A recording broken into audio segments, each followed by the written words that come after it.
What is going on, guys? Welcome. We are live on YouTube. We are live on TikTok. Jeremy, Yarjma, Julian, Vargas, how is it going?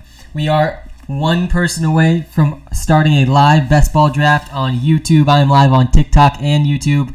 And here we go, just filled. So we're going to get right into it today. Very exciting. I'm going to be live for at least 3 hours today. So I'm trying to build up my stamina, everyone. I'm trying to build up my stamina because we're not that far away from the NFL season. We are less than 100 days away, so I'm getting excited. I have the 9th overall pick in this live draft I'm about to do on YouTube. CB Fishing, how's it going? Love the content. Thank you, man. I appreciate it. A lot more content coming very, very soon. A lot of content coming very soon. We got 3 weeks left of the school year. 3 weeks left of doing 2 full-time jobs at the same time. So really, really, really close to full-time fantasy football content coming at you this summer. So I'm very excited for that. I hope everyone's having a good weekend, a good Sunday. I'm doing a live draft. Yeah, that's nice, Jeremy. Mine is definitely not out yet. But I'll be doing a live draft on YouTube, talking through some more drafting strategy. Any sleeper rookies you really like? Yes, there's honestly a lot of rookies I've been drafting.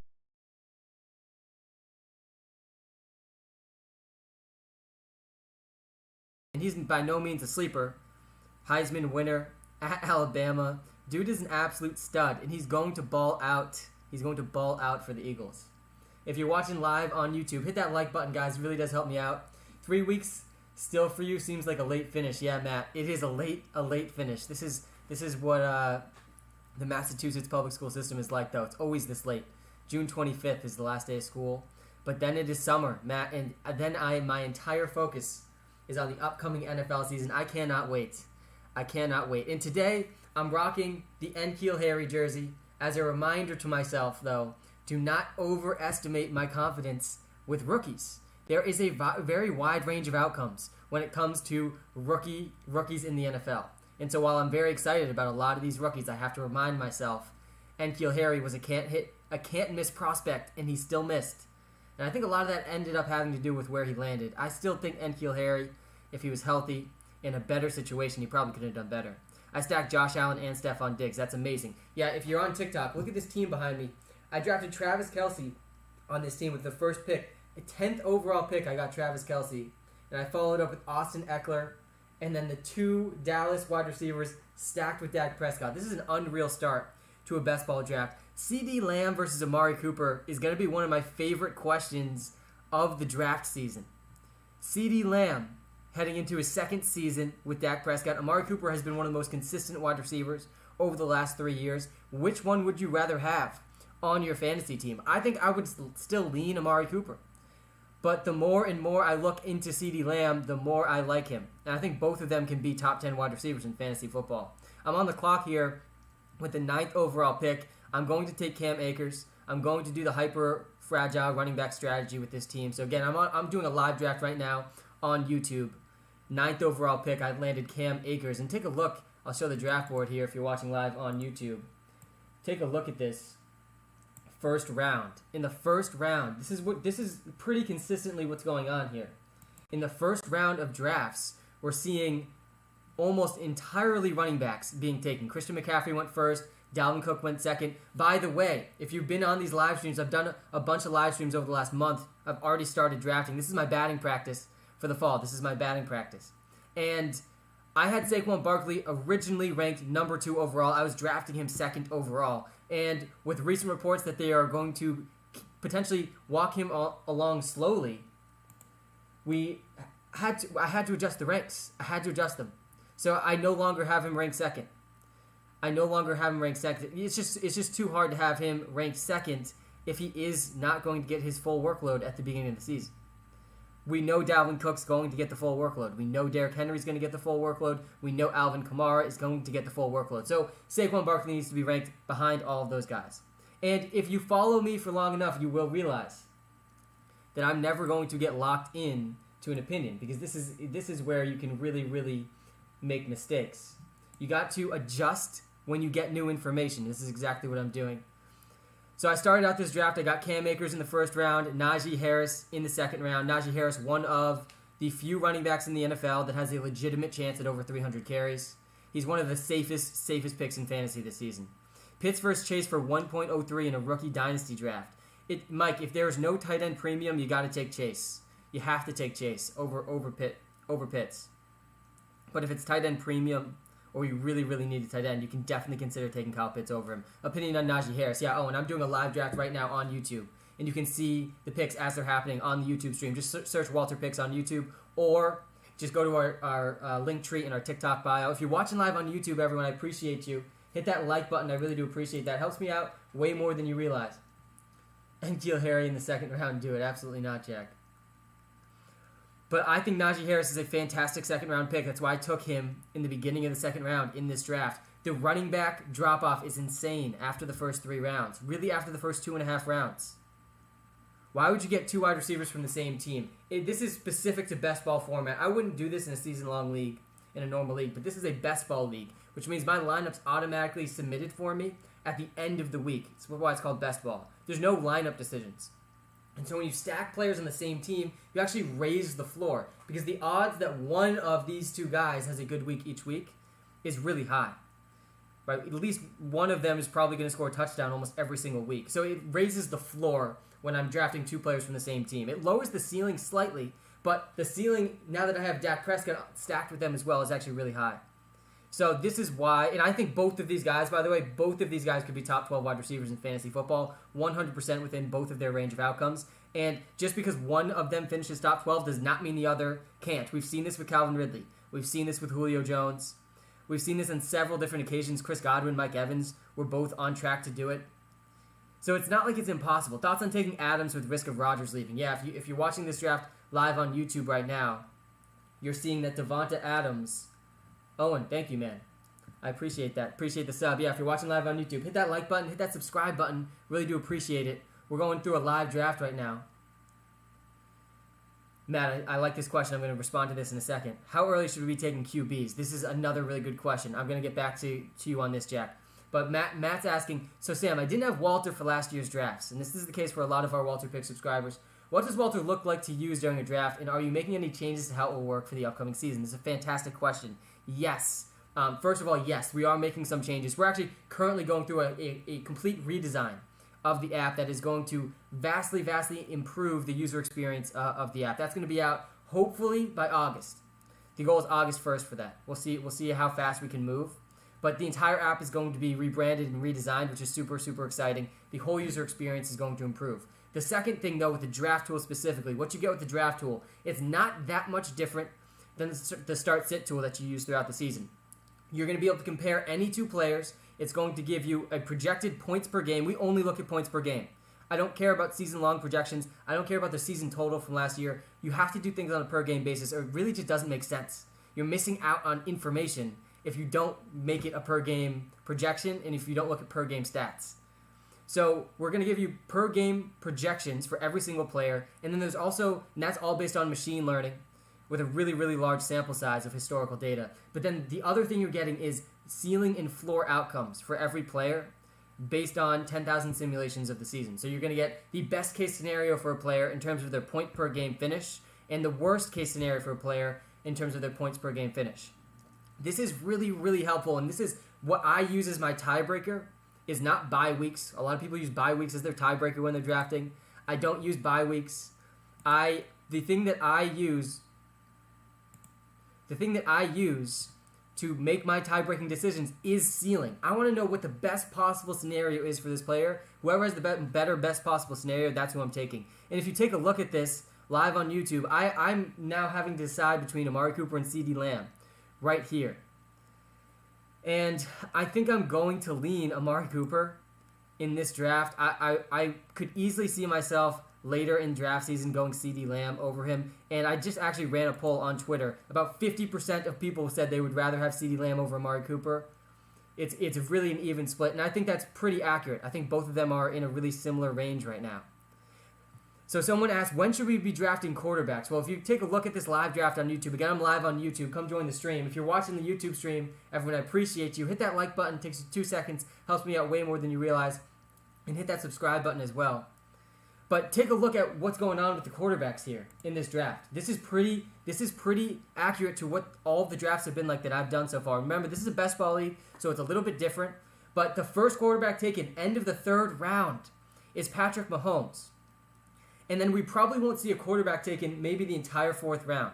But by the end of the fifth round, Kyler Murray will be gone, Lamar Jackson will be gone, Dak Prescott will be gone, and I think I missed one of them.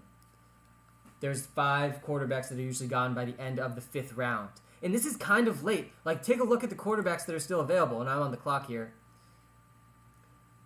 If we take a look at the quarterbacks, Josh Allen, Kyler Murray, Lamar Jackson, Dak Prescott, all 4 of them still available in the fourth round. People are really, really buying into the late round quarterback strategy. Now, I'm going to draft Tyler Locket here, one of my favorite best ball picks, because I don't need to guess which weeks Tyler Locket is going to go off. I know he's going to go off at several points throughout the season. We saw a 60-point game out of him, something ridiculous like that. Maybe it was 40 points. Maybe I'm remembering it a little over-exaggerated. But Tyler Lockett's going like 2 full rounds after DK Metcalf. I'd rather have Dak or Josh Allen than Patty. Yeah, the good thing about Dak and Josh Allen is they just cost way less. They cost way less in a draft. If you're watching live on TikTok, take a look at these. There's now future bets available on PrizePicks. Future picks available on PrizePicks where you can. This is a season-long number that I'm wagering on here. Joe Burrow's over-under is 25.5. 25.5 touchdowns for Joe Burrow in a 17-game season. He was throwing the ball almost 40 times a game in his first 6 games as a pro. He's going to surpass this with ease. Joe Burrow's throwing at least 30 touchdowns this season, guys. This is easy. This is on PrizePicks. Thoughts about Justin Fields? Yeah, I've been going back and forth between Justin Fields versus Trey Lance in my mind in fantasy because they both have the rushing upside that I really, really like. But Justin Fields, to me, has the faster path to starting. I think that I can see Justin Fields starting before Trey Lance. I think I would rather have, in a vacuum, Trey Lance over Justin Fields in fantasy this season if we knew they were both starting week 1. But to me, Justin Fields has very similar rushing upside to Trey Lance and way easier competition. Jimmy Garoppolo is obviously better than Andy Dalton. So for that reason, I like Justin Fields a lot. And again, take a look at the quarterbacks here. We saw Josh Allen and Lamar Jackson go in the 4th round in this live draft I'm doing on YouTube right now. This is a $25 best ball draft on Underdog Fantasy. I've done a little bit over 100 of these drafts already. So I'm pretty familiar with the average draft position. And we're going to see Kyler Murray and Dak Prescott go in this round. And then the top 5 quarterbacks will be gone. But going back to how I'm approaching quarterback, I'm more than happy to take any of these remaining 4 quarterbacks. Lamar Jackson, Josh Allen, Kyler Murray. Those are all guys kind of in the same tier. They have extremely high rushing upside and extremely high touchdown upside. Dak Prescott to me is like a slight tier below them just because he doesn't possess that same rushing upside. But he could easily lead the league in passing. So those 5 guys, if you're getting them in round 5, I think you got to pull the trigger on them. Because I think that the late round quarterback strategy is a very good one. And it's been the optimal strategy in fantasy football for really forever. If you look back at the history of where people are getting drafted in fantasy. But that doesn't mean it will always be the case. I think that we might be nearing a point where people are taking the late round quarterback strategy too far. I think people might be taking it too far this year. If I can get Lamar Jackson or Kyler Murray in the 5th round of a fantasy draft, I think I'm going to do that every single time. They have a really, really big positional advantage. People don't realize that the top-tier quarterbacks last season, it was the best season for top-tier quarterbacks in the history of the NFL. The 5th-ranked quarterback would have ranked like 1st in most previous seasons. It was insane. Quarterback scoring was insane last season, and it's because we have more and more rushing quarterbacks in the NFL. Guys like Kyler Murray, Lamar Jackson, and Josh Allen. They all have such an insane rushing floor, and it gives them a higher ceiling too, because in a lot of leagues, rushing touchdowns count more than passing touchdowns. So I'm about to be back on the clock here, and I will take Kyler Murray if he's there. Right now I have Cam Akers, Najee Harris. Yeah, I'm going to take Kyler Murray here. The other good part about drafting a quarterback early. And again, I'm getting Kyler Murray in the 5th round. And now I only need to draft one more quarterback for the rest of the draft. So this frees me to only draft 2 quarterbacks in this best ball league now. And Kyler Murray has a legitimate chance to finish as the number 1 overall quarterback. Thoughts on MT production since Breeze has left? Yeah, I'm in on Michael Thomas. I'm drafting him every single time in the 3rd round. He's one of my most drafted wide receivers so far in the 100 drafts I've done so far. The thing with Michael Thomas is he's going to see at least 160 targets. And his ceiling for targets is don't be surprised. He's probably the only wide receiver in the NFL that it's within his range of outcomes to see 200 targets. Because he has no competition. Alvin Kumar is really the only other competition for targets that he has. That's why I love both of them. And I'm confidently drafting both of them. Alvin Kumar in the 1st round, Michael Thomas, you're getting him in the 3rd round.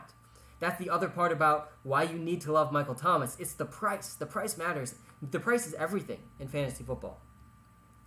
And I'm going to consider drafting TJ Hawkinson here with my next pick as well for a similar reason as why I drafted Kyler Murray. If I can get TJ Hawkinson with this pick, then I only need to draft 2 tight ends, which is going to free me to draft more wide receivers and running backs later in the draft. So I am strongly going to consider TJ Hawkinson here. And by the way, for all the WalterPicks subscribers out there, we're live on YouTube right now doing a live draft. I have the 9th overall pick. I'm about to make my 6th pick, which is going to be TJ Hawkinson. And don't be surprised, guys, if TJ Hawkinson ends up outscoring Kyle Pitts this season. I'm not saying that Kyle Pitts doesn't have the better career trajectory right now. I think Kyle Pitts has a much, much higher ceiling in terms of his career than TJ Hawkinson. But TJ Hawkinson, guys, is going to lead the lines in receiving. He is going to lead the lines in receiving. Look at their depth chart. Their depth chart's the most incredible depth chart, one of the most incredible depth charts I've ever seen. If you look at the wide receiver position, it's probably worse than what the Patriots wide receivers were last season. And that's saying a lot. Patriots had by far the worst wide receiver group in the league last year. And I don't know if any of those lines starting wide receivers would have even started for the Pats last season. This is how bad they are. Brashad Perriman, Quintez Cephas, Tyrell Williams, they're all the exact same player. They run straight vertical routes. They would maybe be a wide receiver 3 on some teams in the NFL, and on most teams they would not be starters. And this is the Lions receivers. This is what they're working with. And they drafted Amon St. Brown, and he could easily end up being their number 1 receiver. But who's really going to lead that team in targets is TJ Hawkinson, guys. TJ Hawkinson. And we're doing a live draft on YouTube right now. If you're in this TikTok stream, come on over to the YouTube stream. You can see the team I've drafted so far with the 9th overall pick. I took Cam Akers in the 1st round. Najee Harris in the 2nd round. Najee Harris, one of the few running backs that has a legit chance at over 300 carries. I am in on Najee Harris in fantasy football. Cam Akers as well, guys. Cam Akers' ceiling is a Todd Gurley level season. That is within Cam Akers' range of outcomes. Cam Akers was getting over 30 touches a game when it mattered most at the end of last season, throughout the playoffs. No more Malcolm Brown. It's just him and Darrell Henderson. Cam Akers is an absolute lock, and he has legit number 1 overall running back upside. Any Bears running backs have value. I don't want anything to do with really any of the Bears running backs because they're going to do a committee system. They're going to have a committee system, and Tariq Cohen is going to be involved in the passing game, as is Damian Williams, which just lowers David Montgomery's floor so much. The thing about David Montgomery last season was once Tariq Cohen was injured, he was actually playing one of the highest snap rates in the NFL. He was on the field almost every single play. That's not going to be the case this season if Tariq Cohen stays healthy, if Damian Williams stays healthy. So that's why I'm out on all of those running backs. The guys that I'm in on the Bears, it is Justin Fields, who can win leagues if he gets the starting quarterback job. He's 99th percentile speed. That is exactly what you want out of your fantasy football quarterback. And Allen Robinson, who's about to have the best quarterback he's ever had in his career. No wide receiver has had worst quarterback play throughout his entire career, even going back to college, than Allen Robinson. I'm so excited to see him play with a real quarterback. And yes, I'm talking about Justin Fields, but you could probably argue Andy Dalton could be the best quarterback he's played with as well. That's how bad the quarterbacks have been for Allen Robinson. I'm also in on Darnell Mooney too. What app is this? So the app that you're seeing here, this is called Underdog Fantasy. This is where you can do, this is the best place to do best ball drafts. If you do sign up, use code Walter. We do have a partnership with them. My app, though, that I built, I've spent thousands of hours on it. It's called the WalterPicks app. If you haven't checked it out yet, go check it out. It's in the iOS App Store. It's coming to Android soon. It's going to help you with all things fantasy. going to help you with all things fantasy. It's going to help you dominate your draft. It's going to help you make start-sit decisions throughout the season. It's going to give you ceiling and floor outcomes for every single player for really every decision you got to make.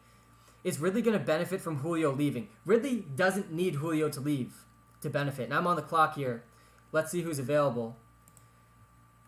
And I'm disappointed Devonta Smith was picked. Devonta Smith's my most drafted wide receiver in fantasy so far.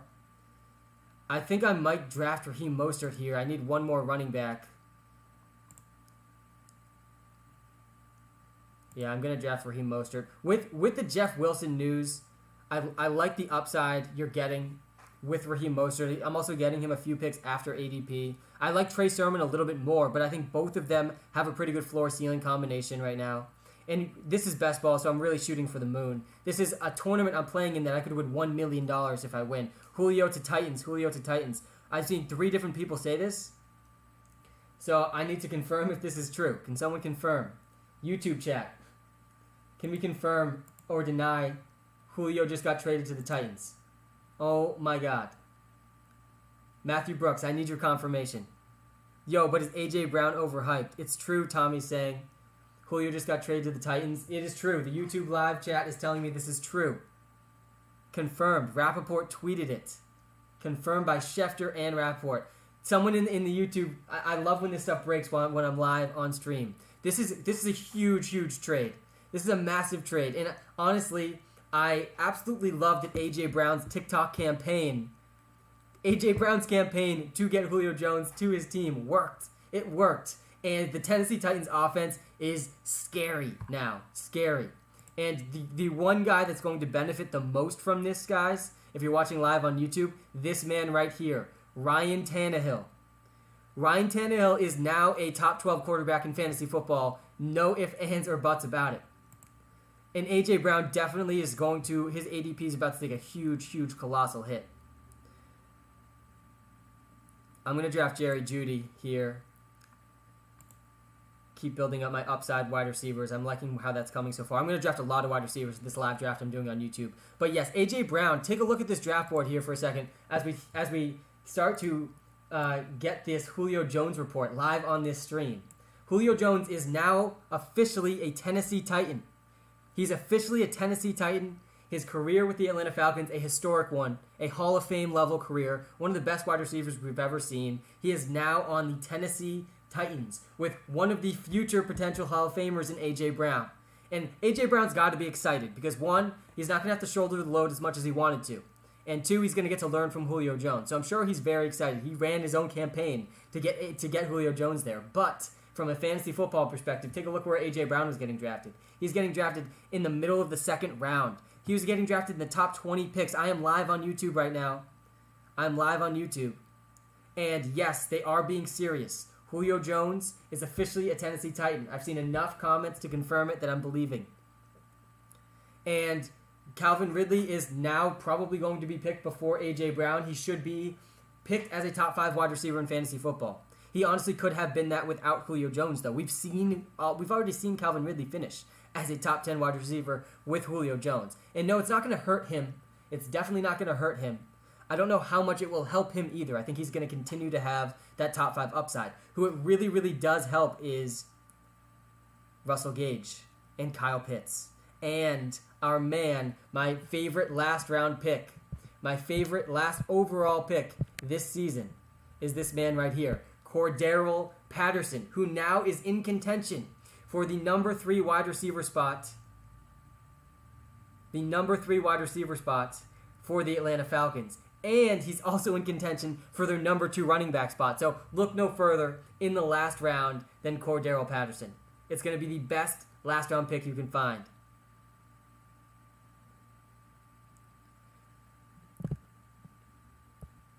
I'm looking for an official report here that he has gone to the Titans. Let's take a look.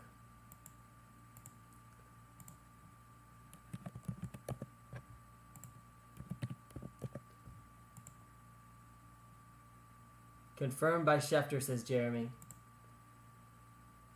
Definitely is a hit for Anthony Ferkser as well.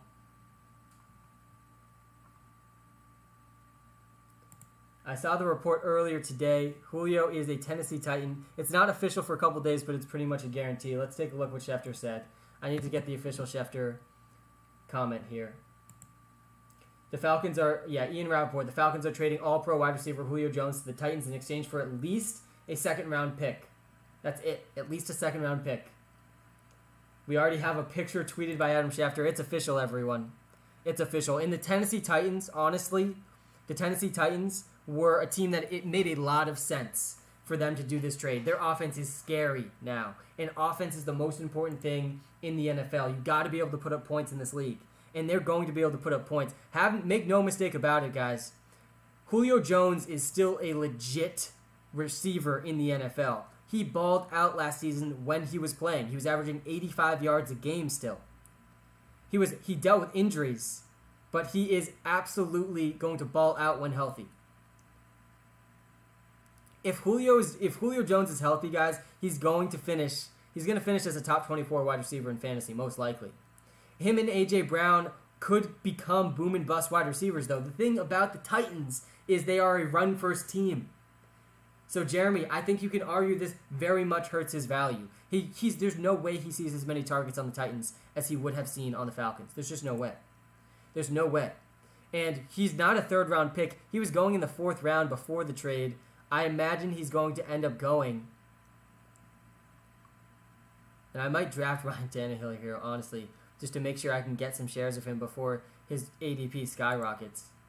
I'm going to draft Ryan Tannehill as my second quarterback here before his average draft position goes up. So I no longer need to draft a quarterback. I'm live on YouTube right now, everyone, going through a live draft. And my quarterbacks, Kyla Murray and Ryan Tannehill. Ryan Tannehill is a top 12 quarterback in fantasy football now, guys. He has insane upside. And the thing about the passing attack, the worst part of it is they want to run the ball. They want to run the ball, but Julio Jones is officially a Tennessee Titan, and you're going to have to be very, very aware of their passing game because they are going to ball out. Julio Jones, A.J. Brown, I don't think there's a better two wide receiver tandem in the league. They could both be currently, when healthy, top 10 wide receivers in the NFL. It's absolutely insane. But from a fantasy football perspective, you just hate to see it. You hate to see it. It's going to be very hard to trust the target volume that's going to be there. I'm done drafting running backs, by the way, on this team. I'm going to go with a hyper-fragile running back approach. So I only need one more tight end, and I only need one. Then basically the rest of my team is wide receivers. And I think I'm going to draft Robert Tunion. The Robert Tunion, guys, is one of the sneaky biggest winners of the offseason. People aren't. I was out on Robert Tunion heading into this offseason from a fantasy perspective because Robert Tunion was completely touchdown dependent last season, right? He tied Travis Kelce in touchdowns on half the amount of catches. Basically, every valuable thing Tunion did was a touchdown. He was barely even on the field. He was barely even on the field last year, like in the middle of the field. He came in the red zone and then just scored touchdowns. But the Green Bay Packers did absolutely nothing to address the wide receiver position again this season. And so that's great news for Tunion. And if Aaron Rodgers does end up playing, which it seems like is a coin flip at this point, but if he does, Robert Tunion is going to be a steal in the 10th round. And now I'm done drafting tight ends. A.J. Brown had to share with Corey Davis last year, and Julio had to share with Ridley.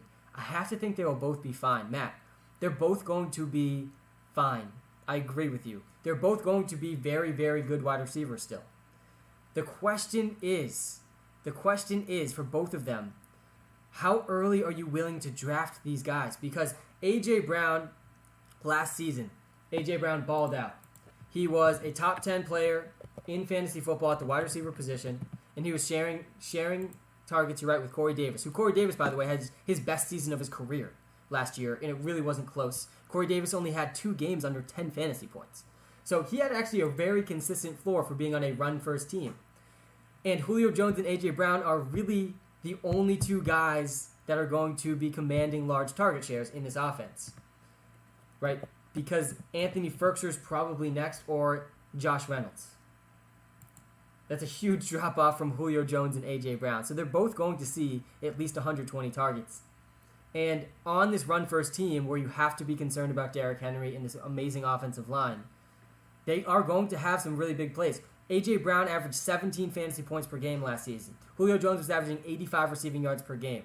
I could see them putting up similar numbers, but it's going to take really, really large, really, really high efficiency because there isn't going to be as many targets for Julio Jones in this offense as there was for the Atlanta Falcons because the Falcons throw the ball like 1.2 to 1.5 times as much as the Tennessee Titans. But you can definitely make the argument that Ryan Tannehill is an upgrade over Matt Ryan, the way that Ryan Tannehill played last season.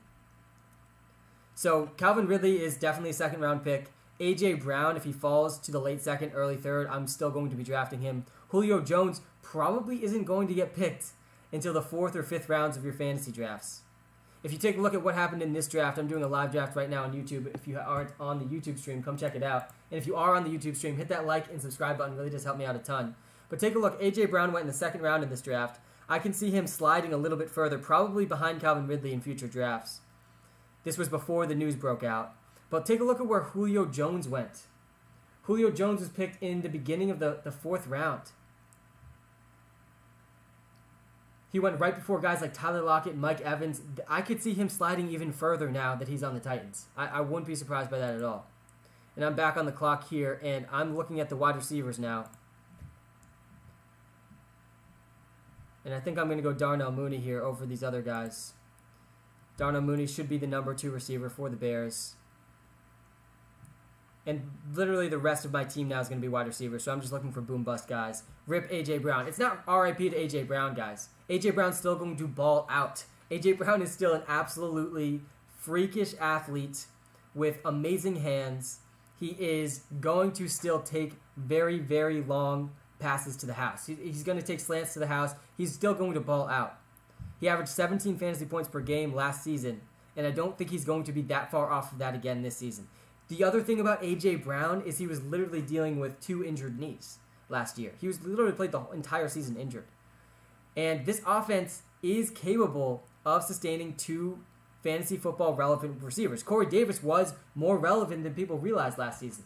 Corey Davis had only 2 games last year below 10 fantasy points. He was actually extremely consistent. He had the best season of his career. And Julio Jones, I mean, that's the floor for him, definitely, is what Corey Davis did. The question is, how early are they going to get picked? It'll be very interesting to do some drafts now that this news is out and see where these guys are going. And by the way, I'm doing a live draft right now on YouTube. And I got Ryan Tannehill in this draft, late in the draft. And I think I'm going to go with Elijah Moore with this pick. I think Elijah Moore has a legit chance to be the number 2 receiver for the Jets. I could even see him outproducing Corey Davis. Julio Jones to the Titans, guys. Julio Jones to the Titans. It is official. Why am I drafting so early? Because this is a best ball draft. And best ball drafts have no in-season management. There is no trading, dropping, adding. And there is no start-sit decisions. So it's just the draft. It's just the best part of fantasy football, which is what allows me to draft this early.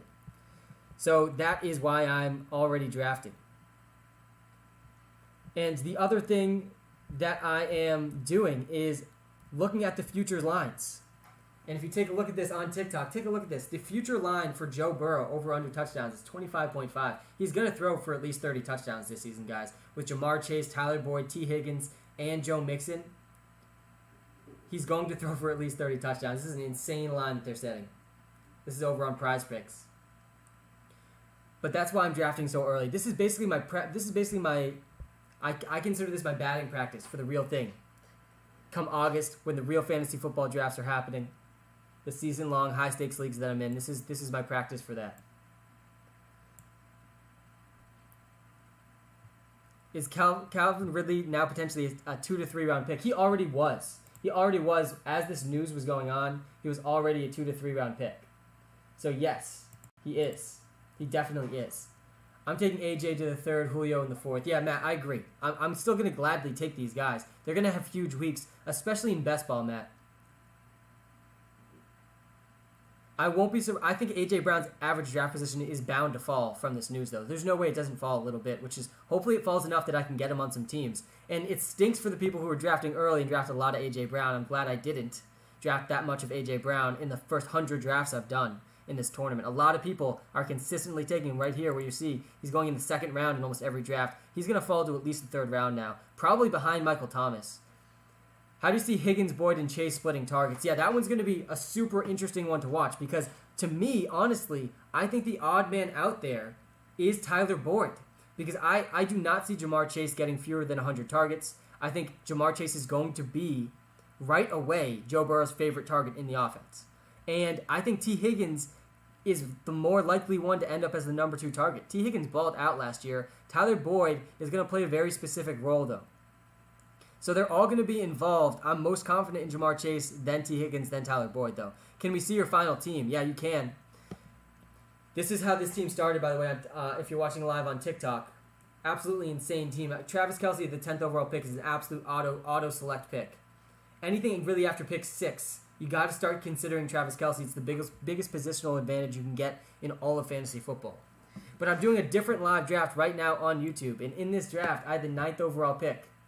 And I ended up drafting Cam Akers in the first round, Najee Harris in the second round. I drafted Tannehill as a backup, and then Julio not predicting a stack. That's amazing. HQ guessed. That's amazing. I drafted Ryan Tannehill in this draft and doing live on YouTube right now because he is going to have some massive, massive weeks with these receivers that he now has. Julio Jones to Tennessee. It's happening. It is officially happening. And that's definitely a jersey I'm going to consider buying. Julio Jones, by the way, already a Hall of Fame wide receiver, one of the best wide receivers of all time. And I do think he still has a lot left in the tank. Don't be surprised if this is more than a 1-year stay in Tennessee. That would not shock me at all. I'm going to draft Denzel Mims. I already drafted Elijah Moore. Start to stack some of these Jets receivers. One of them is bound to outproduce one of their average draft position. I think the Jets have one of the more underrated wide receiver groups in the league, by the way. I drafted Calvin Ridley. Nice. How does Julio Jones on the Titans affect Derrick Henry's fantasy value? It doesn't affect it at all. Derrick Henry's still a top 4 pick in fantasy football. Depending on if it's a PPR league, you could argue Alvin Kumar over him. But definitely, Matt, keep Calvin Ridley in the 6th round. That's amazing. Do you like Ayuk over Debo? Yes, the prospect. I like Brandon Ayuka, the Bazooka, over Debo Samuel. I think Ayuka, the Bazooka, has just higher upside overall. And I think the target distribution in the 49ers offense, though, is pretty concerning for all of the passing weapons. Because if Trey Lance becomes the starting quarterback sooner rather than later, which is very, very much a possibility, this is a team that was trying to trade Jimmy Garoppolo for most of the offseason, then it's going to harm all of the pass catchers. Because Trey Lance is going to increase the amount they're running by a lot. Christian McCaffrey or Derrick Henry? It's definitely Christian McCaffrey. You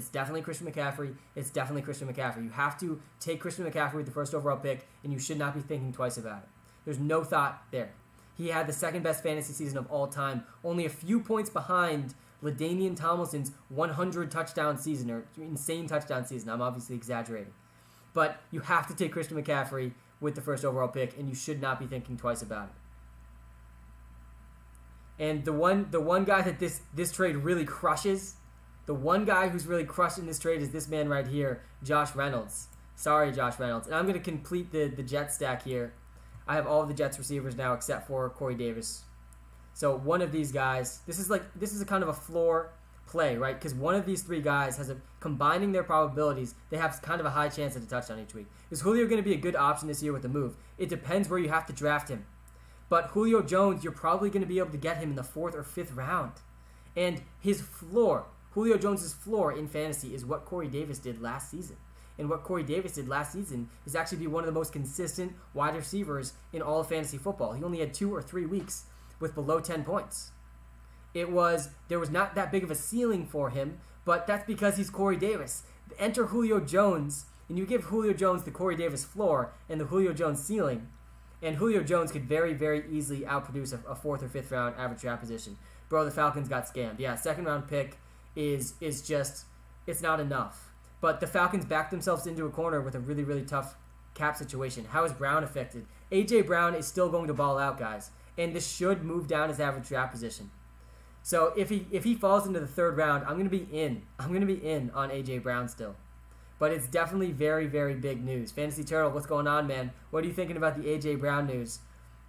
I do think that A.J. Brown's fantasy value takes a small hit But it's just that. I think it's just a small hit. And I think people could end up overreacting. And that's going to lend me to drafting more A.J. Brown, which I'm excited about. Because I've done about 100 drafts so far, and I haven't been able to draft A.J. Brown very frequently. I'm drafting Pitts for sure now. Yes, I drafted a lot of Kyle Pitts. If I pull this up, take a look at this.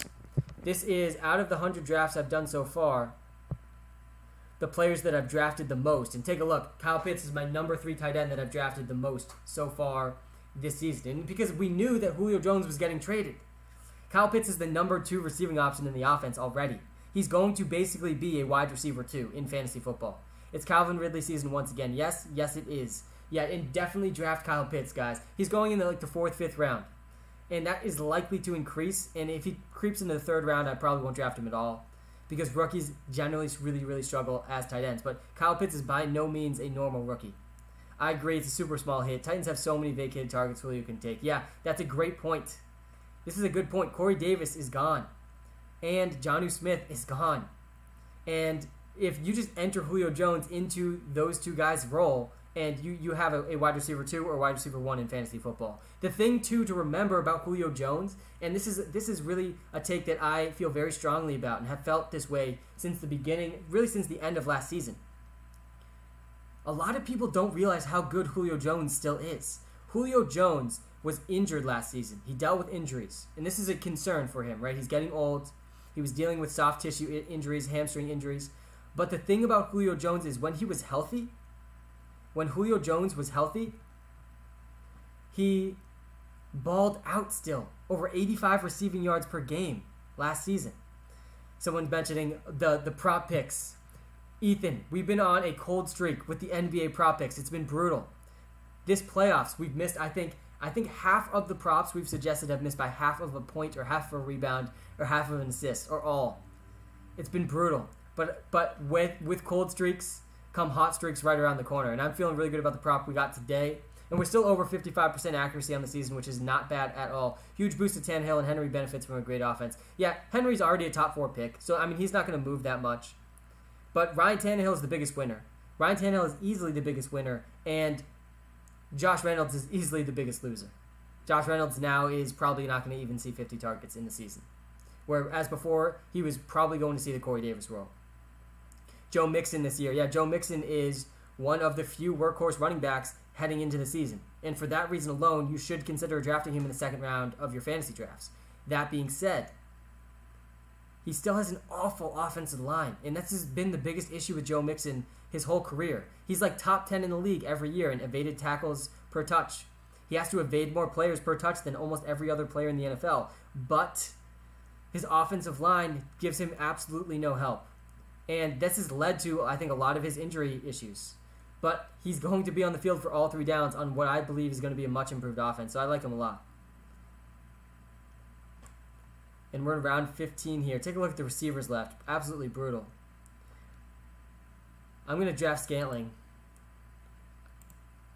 I can stack him with Robert Tunion, who is my 2nd tight end. And if Aaron Rodgers ends up playing for the Packers, he'll probably have a couple wide receiver 1 weeks, which is all I need at this point of the draft. And, of course, my last overall pick has to be, hopefully I can continue drafting him as my last overall pick, even as this Julio Jones trade starts to affect average draft position. That's Cordero Patterson. And I still have a couple rounds left. Let's take a look at who's left here. And Zach Wilson is still there. Honestly, this is pretty intriguing for me because I have the Jets stack already. I don't really need a 3rd quarterback, though.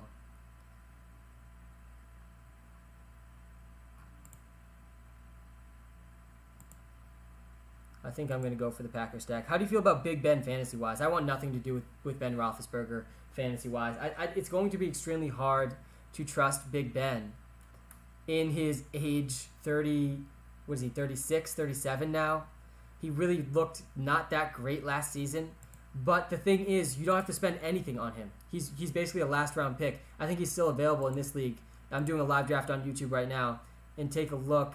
He must have just gotten drafted in the 16th or 15th round. If I scroll down here, yeah, he got picked in the 14th round. So you're basically getting him for free with your last pick. And they could end up being one of the more efficient passing offenses just because of their receivers, but they drafted Najee Harris, which is indicating them becoming a more run-heavy team. Does Mike Davis' value go up at all? Yeah, I think Mike Davis' value goes up. I think Russell Gage's value goes way up. And I also think Kyle Pitts and Cordero Patterson's value go up. And if I show you the wide receivers I've drafted the most, this is exactly why I've been drafting Cordero Patterson with the last overall pick in every draft I've done. Because Julio Jones is out. And Cordero Patterson now has a chance to be the number 3 wide receiver on the Falcons. And he has a chance to be the number 2 running back as well. So he's the perfect last overall pick. Will A.J. Brown and Ridley's value change? Ridley's value will remain mostly the same. It'll go up a little bit because he's already getting drafted really high. He was already going in the second round of drafts. So he'll probably go in the middle of the second round. A.J. Brown likely will go in the end of the second round or beginning to middle of the third round in a 12-person league, which is a little bit worse than where he's being picked now. So I think Ridley moves a little bit up. A.J. Brown moves a little bit down. Anything more than that, I think, is an overreaction. Best defense choice, Rams. Yeah, I mean, the Rams have the number 1 defense heading into the season. Absolutely insane with the trade that we just saw. How much are top 3 tight ends worth? Well, Travis Kelce's in his own tier, so we got to talk about Travis Kelce differently than the rest of the tight ends. There's the tiers of tight ends. Travis Kelce is number 1, and then tier 2 is far below Travis Kelce. Travis Kelce is a wide receiver 1 in your tight end slot. Absolutely insane. You have to consider taking Travis Kelce after like the 6th overall pick. That's how big of a positional advantage he's giving you. But after Travis Kelce, tier 2, Darren Waller and George Kittle. And right below tier 2 is tier 3 with Kyle Pitts and TJ Hawkinson. And don't be surprised if, and Mark Andrews is probably in that tier 3 as well, but don't be surprised if Kyle Pitts joins that tier 2 this season. With no more, I'm going to take Quintez Cephas here. And then with my last pick, try to get Cordero Patterson. But with no more Julio Jones, Kyle Pitts becomes a really, really more intriguing option in the 4th round. This is where he's been going so far, and he's probably going to be picked early and earlier now. But he absolutely has one of the highest ceilings at the tight end position because Kyle Pitts is going to end up basically being their number 2 receiver. Yeah, Darren Waller, I'm going to have Darren Waller ranked ahead of George Kittle this season. After the Raiders dismantling their O-line, are you even taking Josh Jacobs somewhere in the 2nd round? No. Josh Jacobs should go nowhere near the 2nd round. Take a look at where Josh Jacobs was picked in this draft. I'm doing live on YouTube right now. Take a look at this. Josh Jacobs was picked in this draft in the 5th round, middle of the 5th round, after a guy like Mike Davis, maybe right before Mike Davis in this draft. Josh Jacobs cannot be trusted. He cannot be trusted at all in fantasy. Because Kenyon Drake is going to steal so much of the receiving work. And the offensive line is just way worse now. So there's just a lot of reasons to fade Josh Jacobs. And I'm going to continue drafting Cordero Patterson with my last pick in all of these drafts. I mean, can someone talk me out of the Cordero Patterson logic here? Because he could be the number 3 receiver now for the Falcons. And he could also be their number 2 running back. There's so many paths to touches for Cordero Patterson that I feel like he is the most obvious last overall pick in fantasy. How heavy does A.J. Brown's stock tank? I don't think it tanks that heavy. There's still no more Jonnu Smith. There's still no more Corey Davis. I think that he could definitely lose some targets. But he averaged a little over 17 fantasy points per game last season. I don't see it dipping below 15. And so I'm still going to gladly take him in the 3rd and 4th rounds of fantasy drafts. He's still one of the best wide receivers in the league. Worst running back 1 this year, that was good in the past. Yeah, Josh Jacobs is definitely up there for contention there. I mean, Josh Jacobs has been a decent runner in the league. And he's seen good volume behind good offensive lines. He no longer has as good of an offensive line, and he has now Kenyon Drake in the backfield with him who's going to steal a lot of the 3rd down work. How do you feel about Alvin Kamara? I'm feeling very, very good about Alvin Kamara because that's another team that is going to have such a consolidated target distribution. It's going to be Michael Thomas. It's going to be Alvin Kamara. Alvin Kamara has potential to put up wide receiver 2 numbers at the running back position. That's the ceiling for Alvin Kamara. He could get 5+ catches a game. If Jameis Winston does claim that starting role, which, by the way, most Saints beat reporters, this is what they're reporting. They're expecting Jameis Winston to claim that starting role. I'm going to be doing one more live draft on this YouTube stream. I'm very interested to see how quickly the average draft position adapts here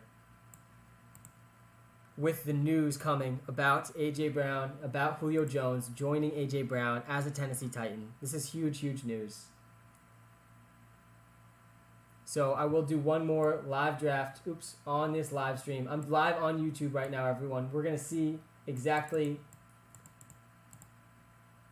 what this news does to the average draft position in live time, to Julio Jones, to A.J. Brown, to Ryan Tannehill, to Russell Gage, to Calvin Ridley, to Kyle Pitts. They all will be affected. They all will be affected in different ways. And I'm live on YouTube right now waiting for this draft to fill so we can look in live time how people are reacting in drafts in a real league to this news. And while we're waiting, I'll get back to some of the questions in the chat. Deal is officially done. Yeah, it's officially done. Julio clearly wants to win titles. Is this going to push the Titans into contention? Matt, I think it does. I think it does. They were already one of the most efficient offenses in the NFL, and I very much am a big believer that offense is what wins Super Bowls. And obviously, that isn't ultimately what ended up happening last season. The Tampa Bay Buccaneers defense won them that Super Bowl, but the offense got them there. The defense had a huge part of it, but remember, the last 4 teams left last season were the top 4 most efficient offenses in the NFL last season, and that was not a coincidence. So I do believe the Tennessee Titans offense could have enough firepower to keep up with the Tampa Bay Buccaneers, to keep up with the Kansas City Chiefs.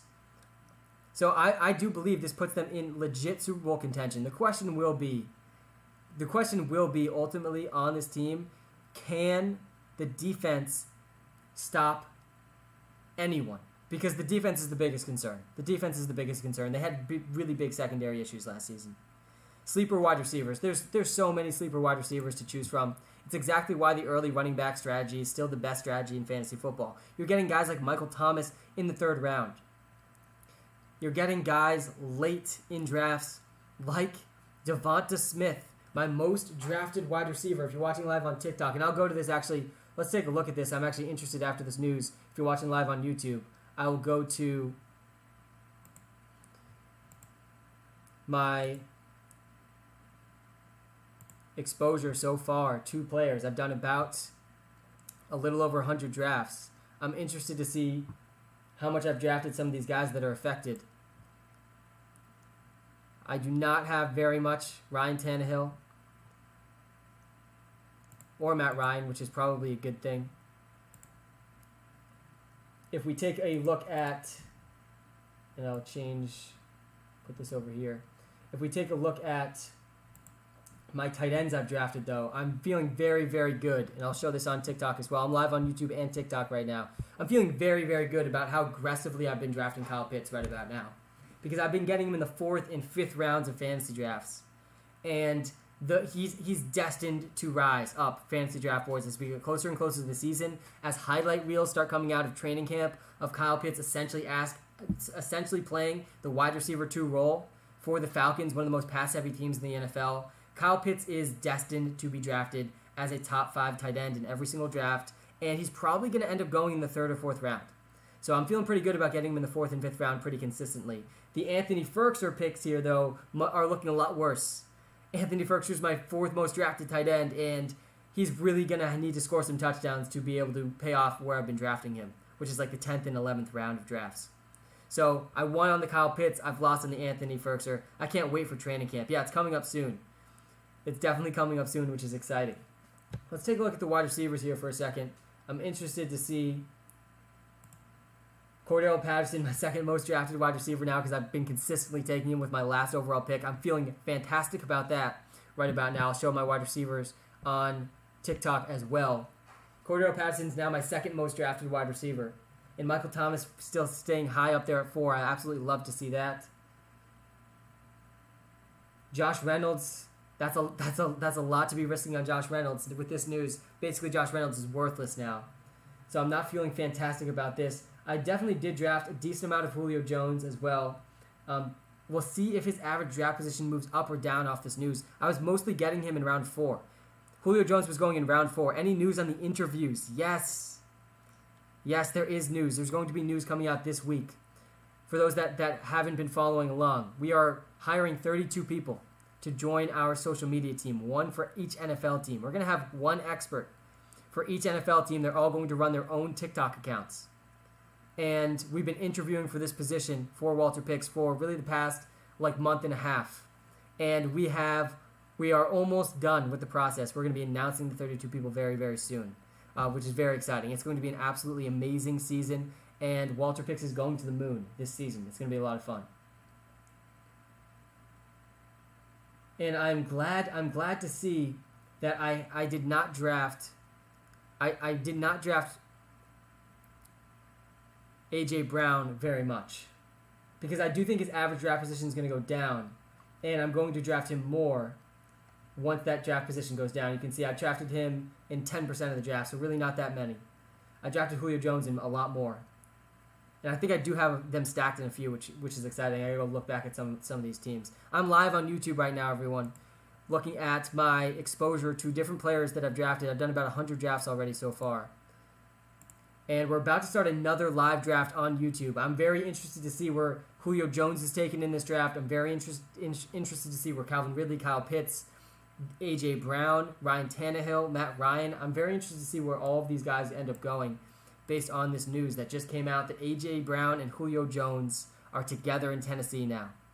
I think Julio Jones is worth a 4th or 5th round pick at this point. It'll be very interesting to see, though, where he goes in this draft. This is a real $25 league, so people's money is on the line. We can get a real picture of what people are thinking in terms of average draft position.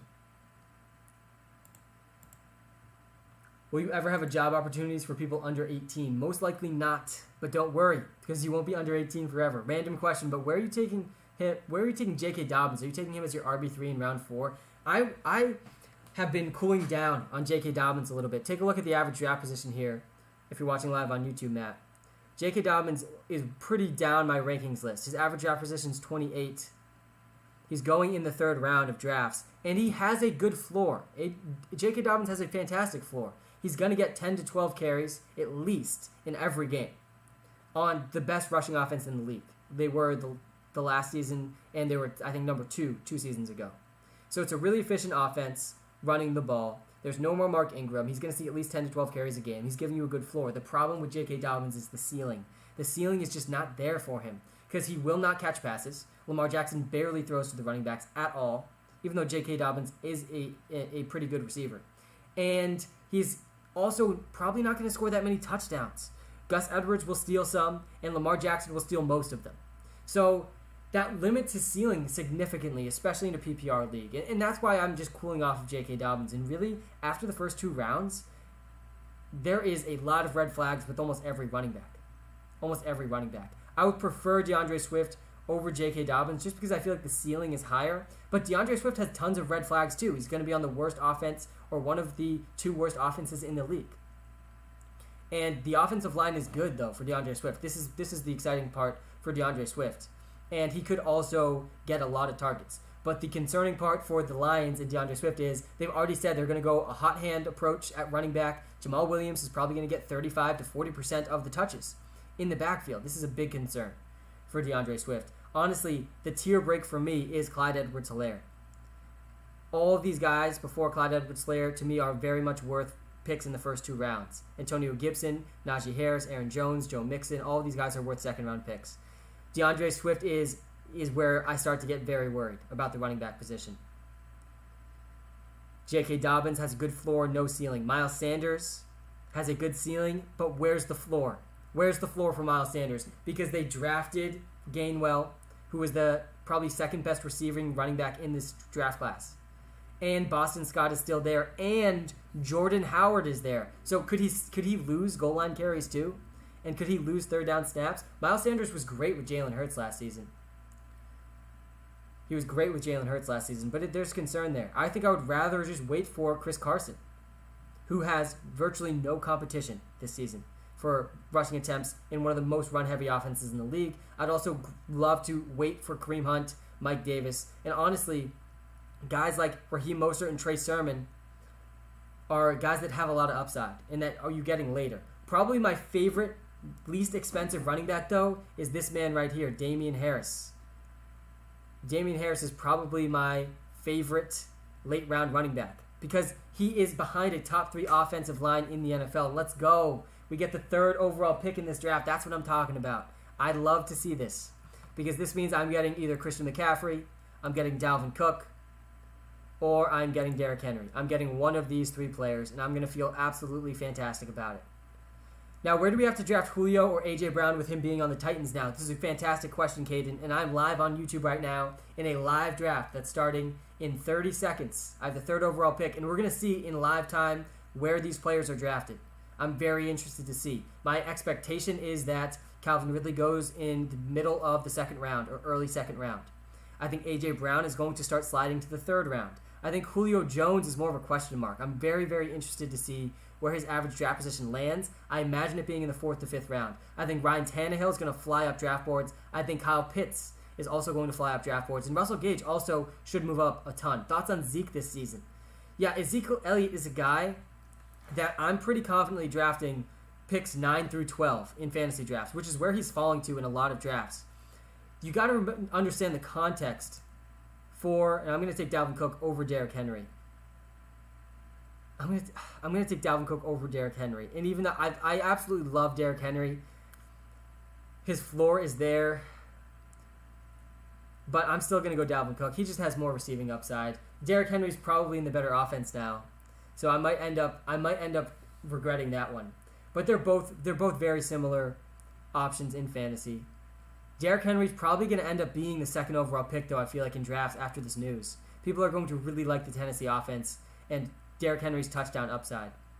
Thoughts on Jets wide receivers and running backs? I actually have a lot of thoughts on these guys. I think that the Jets wide receiver group is probably the most underrated wide receiver group in the league. And look where A.J. Brown gets picked in this draft, guys. Look where A.J. Brown he just went 4th overall in this draft that I'm doing. He went before Derrick Henry. This must be some sort of mistake.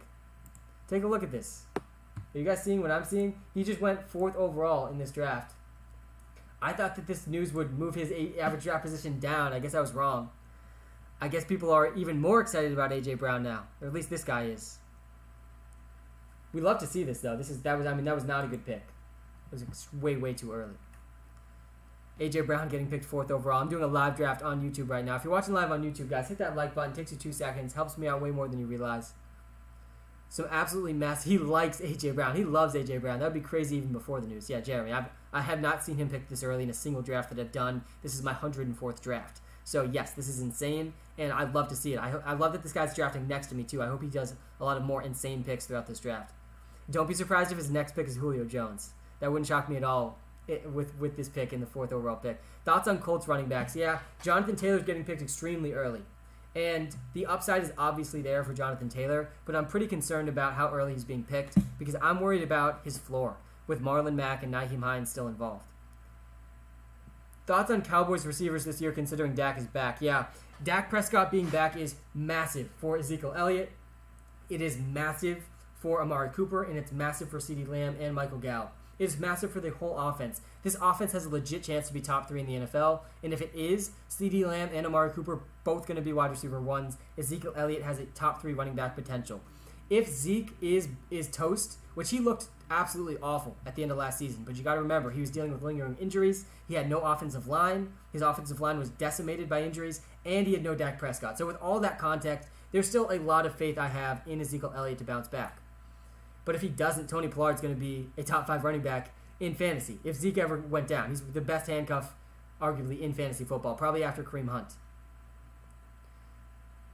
Thoughts on the Colts running backs? Yeah, that's my thoughts on them. And we're doing this draft live right now on YouTube to see some of the reaction to this news of Julio Jones joining the Titans. And who goes 4th overall in this draft is A.J. Brown, which is definitely not a realistic depiction of where he's going to be picked usually. But clearly there's some people out there that are very excited about A.J. Brown still, despite the Julio Jones news. Or he just made an auto pick by accident. I'm not sure. But we have not seen Calvin Ridley get picked yet. Calvin Ridley has not been picked yet. It's probably going to happen in the next 4 picks.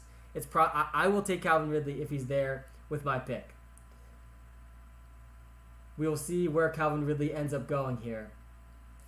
If we take a look at who's left, and there he goes. I called it. He goes in the middle of the 2nd round, right around where he was going before. So this isn't that much of a change, which is interesting.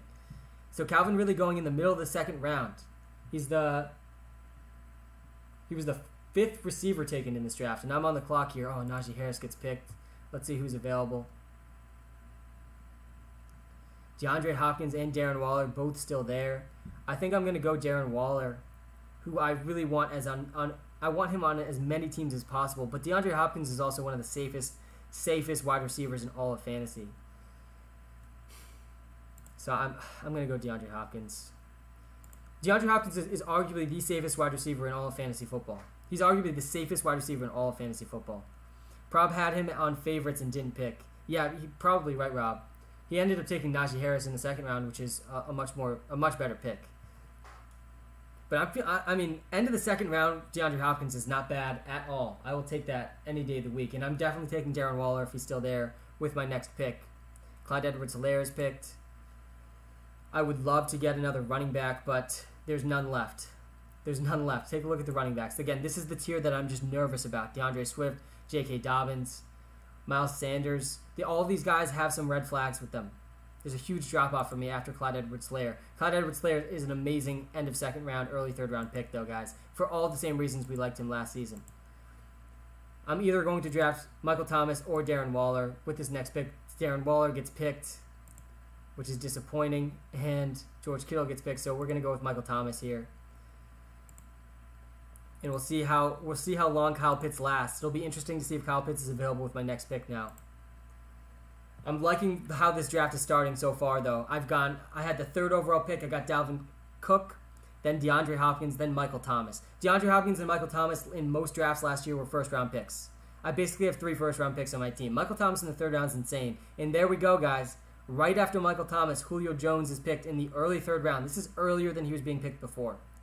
And look who he's picked by, Mr. A.J. Brown. Stacking A.J. Brown and Julio Jones. And he definitely is going to draft Ryan Tannehill in this draft as well. But this is too early. This is too early for Julio Jones. In the 3rd round, I think I would prefer Keenan Allen. I definitely would prefer Michael Thomas over Julio Jones. What do you guys think in the YouTube chat? Let me know. What do you guys think about where Julio Jones was just picked? He got picked in the early 3rd round. Should I wait to get DJ Moore? Yes, wait to get DJ Moore. Snipe Tannehill from him. Yeah, we'll see. We'll see. I'm not going to overpay, Jeremy. I'm going to stay focused on my team. But it would be pretty nice to snipe Ryan Tannehill from him. Definitely, we're several rounds away from doing that, though, and I won't be surprised if he spends way too much on Ryan Tannehill. Is A.J. Brown going to be hurt? No, A.J. Brown's not going to be hurt. Knock on wood. He dealt with injuries all last season, and I think he's going to be back as healthy as he's ever been. If you're watching live on YouTube, I do appreciate you hitting that like button. Helps me out more than you realize. At the end of this draft, we'll be wrapping up the stream. This has been a very interesting draft, though, with the A.J. Brown news coming out. It's been extremely interesting to see. It's been extremely interesting to see where some of these guys are being drafted. And I will take Kyle Pitts with my next pick if he's there. I doubt he is. I doubt he will be.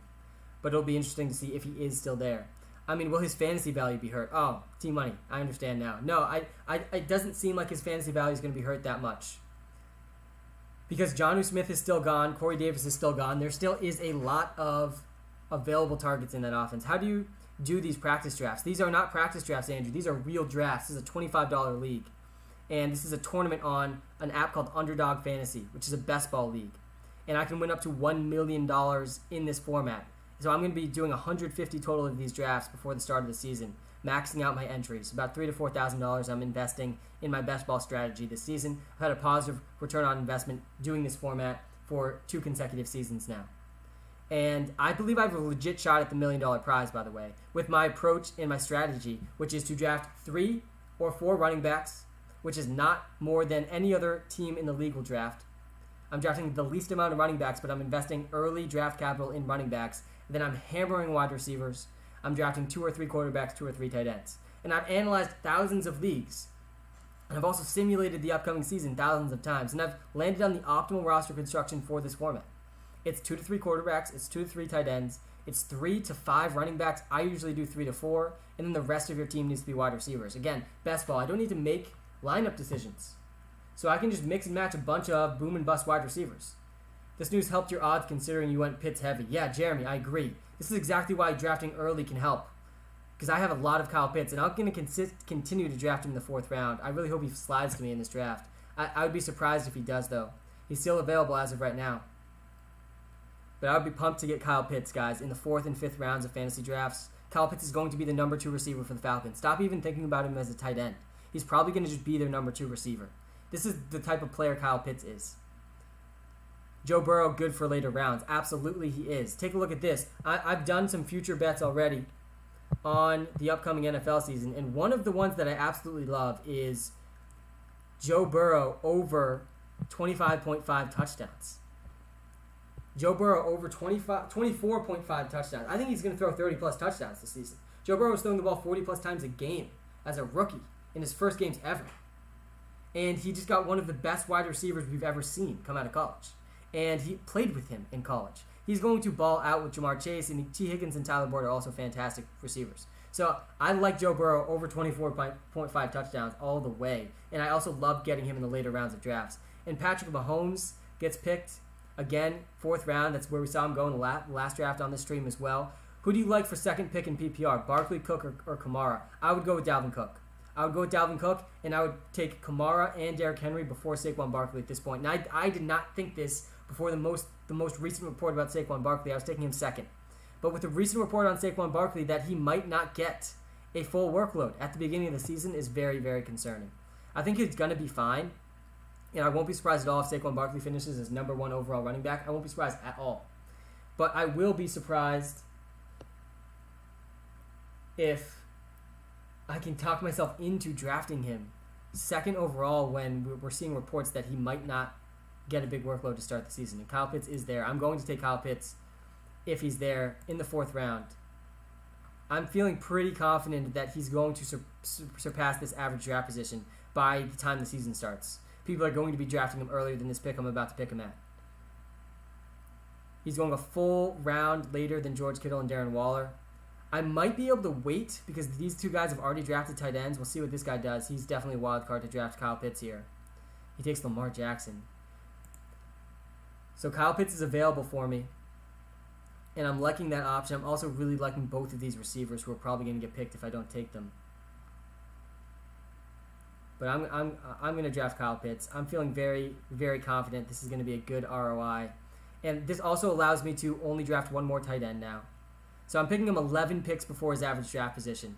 Based on this news, Julio Jones officially out. Kyle Pitts to me is locked in as the number 2 target on one of the most pass-heavy teams in the NFL. I think I got some serious firepower on this team so far. And I really got to start looking at running backs. And with only 1, I'm going to strongly consider Kareem Hunt with my next pick. But if Kareem Hunt goes, I also really, really like Jamar Chase. So I'm going to end up taking one of these guys. Kareem Hunt or Jamar Chase. I need a running back more than a wide receiver. And Kareem Hunt, to me, has the amazing floor-ceiling combination for best ball because the ceiling for Kareem Hunt in this format, if Nick Chubb is hurt, I'm going to win. I'm going to win this league. And I'm going to have a legit shot at the $1 million prize if Nick Chubb gets injured. But even if Nick Chubb doesn't get injured, Kareem Hunt has a pretty good floor. Like, he's a running back 3 with Nick Chubb healthy. So the floor-ceiling combo I absolutely love there. And we see Deontay Johnson get picked. I'm gonna take Kareem Hunt here, even though I'd prefer Jamar Chase. Just with how my team's coming together so far, I need to lock in a running back. So I'm gonna take Kareem Hunt. He's my, I think, most drafted running back so far in this format. Let me take a look. I'll pull this up live on TikTok. Who my most drafted running backs have been so far. Yeah, Kareem Hunt's leading the pack by a lot. Because of the reason I just explained. The ceiling is just so high in the event of an injury, and he also has a pretty good floor. Thoughts on Terry McLaurin this year with Fitzmagic? Yeah, Braden, I love Terry McLaurin. I think he's going to ball out. Scary Terry is going to be playing with the best quarterback he's played with. And honestly, it's not going to be close. So I like Scary Terry a lot in fantasy this year. I think his floor is what we saw him do in previous seasons, which is be a consistent wide receiver 2 in fantasy. Thoughts on Dalvin Cook? Yeah, I'm doing a live draft on YouTube right now. And I took Dalvin Cook with the 3rd overall pick, Took him with the 3rd overall pick, but I think he's the 2nd overall pick in fantasy. I think Derrick Henry and Alvin Kumar are 3rd and 4th, and I think Saquon's 5th. If it's a PPR league, though, I would prefer Dalvin Cook, and I'd prefer Alvin Kamara over Derrick Henry. When did this start? I'm late. How's it going, Sam? No worries, Matt. This started a few hours ago. A little impromptu live stream today. And I'll be live very consistently leading up to the NFL season. Now, I'm trying to build up my stamina for when the real thing started. So I'm excited to be live right now. And I'm excited to continue to go live throughout the offseason. It's going to be a very, very fun offseason. This is my second draft I'm doing on this live stream. We'll see if I have the energy for a third one after this. Probably not. But I have drafted Kyle Pitts in the 4th round in this league. Let's take a look at the draft board. It's a little bit easier to look at. I'm feeling like this team I'm drafting has a lot of upside, which is exactly what I want. And Kyle Pitts, I only ended up taking him like 6 picks before Mark Andrews and TJ Hawkinson. So I think I did the right thing taking Kyle Pitts there, though I probably could have waited till the next pick. This is a double stream. I'm live on YouTube and I'm live on TikTok right now. And I'm doing a draft live on YouTube. And it's been interesting to see where the Tennessee Titans and Atlanta Falcons players are going in this draft. A.J. Brown went, for some reason, 4th overall pick, which was weird. Julio Jones went in the 3rd round, though, which was also earlier than I expected. Kyle Pitts staying around the same place. I got him in the end of the 4th round, which I'm feeling great about. Guys, Kyle Pitts is going to be the second receiver for the Falcons. So I'm feeling pretty good about that. Michael Thomas continuing to be my favorite 3rd round pick in all of fantasy. His floor is so high. Michael Thomas could legitimately see over 180 targets this season. It's literally just him and Alvin Kumar. Then it's Traquan Smith, Adam Trotman. It's a joke. It's an absolute joke. I won't be surprised at all if we see Michael Thomas surpass 180 targets. And there's really not that many receivers you can say that about. And maybe the only other one you can say that about is DeAndre Hopkins, who's had at least 160 targets in 3 consecutive seasons. From 10 to 2. Yeah, from 10, I'm gonna be live streaming from, I think I started this about an hour and a half ago. I'm probably gonna be ending this stream. Let's see. Probably gonna be ending this stream in about an hour and 45 minutes. So maybe one more draft after this. Going to be a 3-hour total live stream. So what's going on with this Julio Jones, the Titans thing? If Julio Jones is on the Titans, should I not be drafting Julio Jones? Should I not be drafting A.J. Brown? You should be drafting both of them. But the question is the price and how much they're going to end up costing. And I believe Julio Jones is probably going to end up being a value in most drafts. He did not end up being a value in this draft I just did. He went in the 3rd round. But I do believe that Julio Jones is going to still have really high weekly upside. MT could be wide receiver 1 in PPR and you're getting him in the 3rd. Yeah, I agree. He should be going with Adams and Hopkins, but he really isn't. Yeah, Matt, I totally agree. People are so sour on Michael Thomas. This is why he's my 3rd or 4th most drafted wide receiver in this format. It's just insane. He really should be going the back end of the 1st, early 2nd round, and he's going in the beginning/middle of the 3rd round. And these are 2 rookies that I really, really like. I'm drafting a lot of rookies in these drafts. I really think there's a lot of upside for a lot of these rookies. And I think I might take Javonte Williams as my last running back here. And I've really warmed up to Javonte Williams. I'm going to take Devonta Smith instead. But I really warmed up to, and we'll see who's available at running back with my next pick because I don't want to miss out on Devonta Smith. But the thing about Javonte Williams is the Broncos believe he is like an Ezekiel Elliott level player. I don't know if you guys saw this video of their scouts talking about him during the draft. They literally think he is an Ezekiel Elliott caliber player. And there you go, he gets picked. And honestly, I think I might go Trey Sermon with my next pick. And there goes Trey Sermon. Yikes. And now I think I'm going to have to wait on running back a little bit longer. Probably Damien Harris with my next pick. I probably should have taken Javonte Williams, but I didn't. And I haven't drafted a quarterback yet, and I'm seriously considering Jalen Hurts.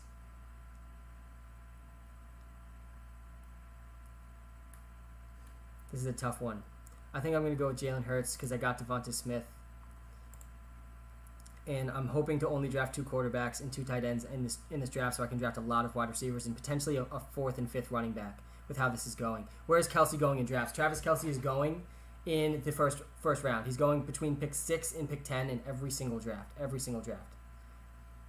And that's exactly where he should be going. It's exactly where he should be going. He's going 6th overall in a lot of leagues. You can take a look behind me on TikTok. This is the tight ends I've drafted the most in fantasy. Kyle Pitts is number 3, and hopefully I can continue to push Kyle Pitts up this list. I want Darren Waller and Kyle Pitts to be my most drafted tight ends. Tyler Higbee's leading the way right now, though, because there's no more obvious breakout tight end this season than Tyler Higbee. There's just no more obvious breakout candidate. Yeah, Ty, J.K. Dobbins, I've talked a little bit about him on this live stream already. I think he has a really good floor, but what's most concerning for him is the ceiling. He's not going to catch passes. He's not going to score that many touchdowns. And without doing both of those things, and especially in a PPR league, it's just hard to get that excited about him. I think his floor is going to be there. He's going to see at least 12 carries a game on one of the best running teams in the NFL. They were number 1 in the league in rushing last season, number 2 the season before. So, yeah, I think that the floor is there. But Gus Edwards, Lamar Jackson will steal touchdowns, and Lamar Jackson never throws to his running backs. Do you like Ryan Tannehill because of Julio Jones trades, and thoughts on Julio? I love Ryan Tannehill now. Ryan Tannehill's a lock to be a top 12 quarterback now. And we'll see where he gets picked in this draft. He is definitely someone I'm going to consider drafting very soon with my next picks. He probably will go to this guy right in front of me, though, who already has A.J. Brown and Julio Jones on his team. Who will be better, A.J. Brown or Julio in fantasy? It's definitely going to be A.J. Brown. A.J. Brown definitely will do better than Julio Jones.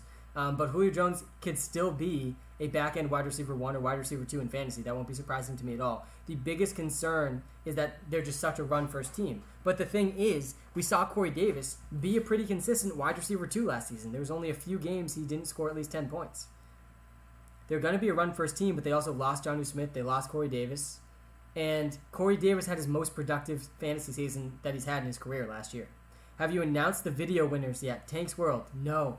This week or next week, it'll be officially announced. We're almost done with the process. We've interviewed hundreds of people. We had over 3,000 people apply for the position. And I'm feeling really, really, really good about the team we're putting together. And I can't wait. I can't wait to announce it. I can't wait to get started with the team that we're putting together. It's going to be an absolutely incredible season. We're going to be putting out a lot of content. It's going to be awesome. Do you think the Falcons will win the trade or the Titans? The Titans win the trade, no doubt. I've been a big believer throughout the offseason that Julio Jones is a lot better than what most people are realizing. Still, he was averaging 85 yards a game last season, and the only downside to Julio Jones is the injury risk. If he can stay healthy, he's a top 10 wide receiver in the NFL still. So he's going to ball out for the Titans, and potentially for more than just this year. It could be 2, 3, 4 more years, potentially, of Julio Jones. And if that's what ends up being the case, then the Titans absolutely won this trade. They absolutely won this trade. Damien Harris gets picked. Raheem Mostert gets picked. This is bad news, guys. I only have 2 running backs, one of which is Kareem Hunt. I got a little carried away in the early rounds, but I couldn't pass up on Michael Thomas in the 3rd. I probably should have drafted a running back with one of my last 2 picks. Because look at the running backs that are left now. This is ugly. This is very ugly. I'm probably going to end up waiting and taking guys like Tony Pollard and Kenyon Drake late in this draft. Darrell Henderson's another late-round target I like. None of these guys interest me at all at the top of this list, so I'm not going to be drafting a running back anytime soon. But I'm probably going to end up drafting 2 to 3 more running backs later in this draft. And it looks like Ryan Tannehill is still there. And I'm gonna take him. I'm gonna take Ryan Tannehill. Not yet, but with my next pick, if he's there. So let's take a look at the wide receivers and tight ends that are left. I think I'm gonna go with Jalen Waddle here. I like Noah Fant, but with Kyle Pitts, I just don't want to spend that high of a pick on another tight end. And I'll probably go Michael Pittman next. I got to start building up a really good wide receiver group, which is looking fantastic so far. Michael Pittman, guys, with Carson Wentz, I'm absolutely loving where I'm able to draft Michael Pittman. 9th round, he's probably going to lead the team in receiving. He could easily surpass 75 yards a game. We saw Carson Wentz the last 2 years. Carson Wentz was not good last year at all. Tony Pollard picked very early. Running backs are going like crazy in this draft. And I'm just going to continue to fade them and hope I can hit on a couple late-round running backs. And I'm deciding between Michael Pittman or Ryan Tannehill right now.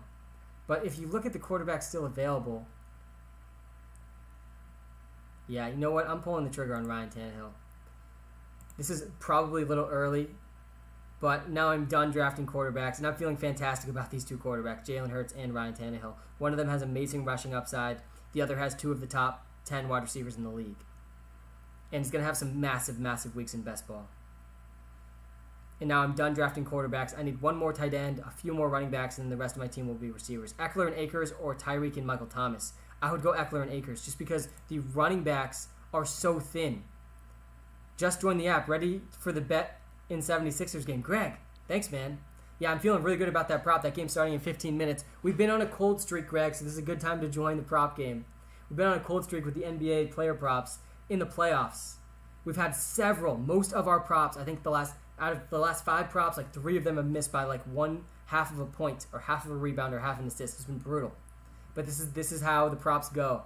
And this is how the NBA goes when like a lot of the players, because there's so many blowouts, aren't playing the last 5 to 10 minutes of the game. But, Greg, I'm liking the one we got today a lot. Do you think Ridley's value goes up or down because he could get double teamed? No, I'm not going to worry about the double team logic. I don't think his value should really change that much. He should continue to be an early second-round pick. He's a top 5 option in fantasy. That's where he's going to get picked. But I think the guy that benefits the most from this trade, there's 3 guys really that benefit the most. Number 1 is Russell Gage. Number 2 is Ryan Tannehill. And number 3 is Kyle Pitts. Kyle Pitts is the number 2 receiver for the Falcons now. Where would you draft Josh Jacobs? I'm just not drafting Josh Jacobs, honestly, at all. He's going in the 4th or 5th round in most drafts. I want nothing to do with him. He's got no receiving upside, a worse offensive line that he's ever had. So I'm just not that interested in Josh Jacobs. I don't think the ceiling is there for Josh Jacobs. And if there's no ceiling, then what are you drafting for? So I'm really not that in on Josh Jacobs. Thoughts on Keenan Allen this year? Keenan Allen's been one of the most consistent wide receivers in fantasy over the last 3 years. Devontae Adams is definitely risky. But if Aaron Rodgers plays, he's the number 1 receiver in fantasy. He was last year. He will be again. He'll definitely be at least in the conversation. He'll be a top 5 wide receiver guaranteed if Aaron Rodgers plays. If Aaron Rodgers doesn't play, though, he's probably going to be more like wide receiver 5 through 10. He's still going to ball out. He still has no competition at all for targets. But whoever ends up playing quarterback in replacement of Aaron Rodgers is going to be awful. And the offense as a whole is going to really, really struggle. Don't win leagues by drafting Calvin Ridley in the 2nd round. Win leagues by drafting the new Ridley. Greg, the new Calvin Ridley. The new Calvin Ridley. It's going to be Devonta Smith. It's going to be Devonta Smith. And you're getting Devonta Smith in the 7th round, the 6th round. And you're also getting Michael Thomas in the 3rd round, which is just fantastic. Fantastic for wide receiver value. I don't think drafting Calvin Ridley in the 2nd round is that bad, though. What the worst part about drafting Calvin Ridley in the 2nd round is you're missing out on the last top-tier running backs that are going to be available. The 1st and 2nd round, you really, really, really need to understand the opportunity cost of not drafting a running back there. Take a look what happened in this draft I'm doing right now live on YouTube. I took Dalvin Cook 3rd overall, and because I ended up drafting Deandre Hopkins in the 2nd round and Michael Thomas in the 3rd round, my running backs are just slim. They're very slim. I gotta end up drafting at least 2 more running backs now. And I'm interested in both of these guys. I think A.J. Dillon, guys, he's one of the higher upside handcuffs, but he's also going to take the Jamal Williams role. He's going to have at least 40% of the touches in that backfield, which is what Jamal Williams was doing last season. And with that, if Aaron Rodgers plays, A.J. Dillon's going to smash at his average draft position. He's going to score plenty of touchdowns. And if Aaron Jones were to get injured, he would win leagues. I can never seem to pass on running backs in rounds 1 or 2. Yeah, it's definitely very hard to do. There's just such a steep drop-off. It's insane. Literally in the middle to end of the 2nd round, you're in like tier 4 or 5 of running backs already. It's insane. Michael Thomas or Tyreek, I love these targets. Yeah, I agree. Michael Thomas, though, is going in the 3rd round. Tyreek Hill is going in the 1st round. Michael Thomas really should be going in the early 2nd round, mid-2nd round. And he's going in the early 3rd round, mid-3rd round, which is why I can't stop drafting Michael Thomas. Take a look at this. These are my most drafted wide receivers this season. And you see Michael Thomas at 4. I can't stop drafting him. Every time he's there in the 3rd round, I'm taking him. Every single time. Think Aaron Jones takes even more pass work? I imagine Dillon will see goal line carries. Yeah, Greg, I think A.J. Dillon will see goal line carries. And I think he will see the Jamal Williams workload, but minus some of the targets Jamal Williams would get. A.J. Dillon is not the receiver that Jamal Williams was. So I agree. Aaron Jones could end up seeing more receiving work. The real big question for them, though, is Aaron Rodgers going to be playing? If Aaron Rodgers is playing, then A.J. Dillon's going to be the ideal late-round running back target and one of the highest handcuffs in fantasy, because he will also be producing on a weekly basis in that Jamal Williams role and in that goal line role for an Aaron Rodgers-led offense. If Aaron Rodgers doesn't play, though, he's going to be complete toast. The whole offense is going to be extremely hard to trust. Jefferson or Thielen this year? Definitely Jefferson. You can't not take Jefferson over Thielen. Where are the Jaguars running backs going? Let's take a look. I'm doing a live draft right now on YouTube. Let's take a look at where these Jaguars running backs went in this draft. I believe that Travis Etienne's going before James Robinson pretty consistently. And it looks like in this draft, Travis Etienne went in the 6th round.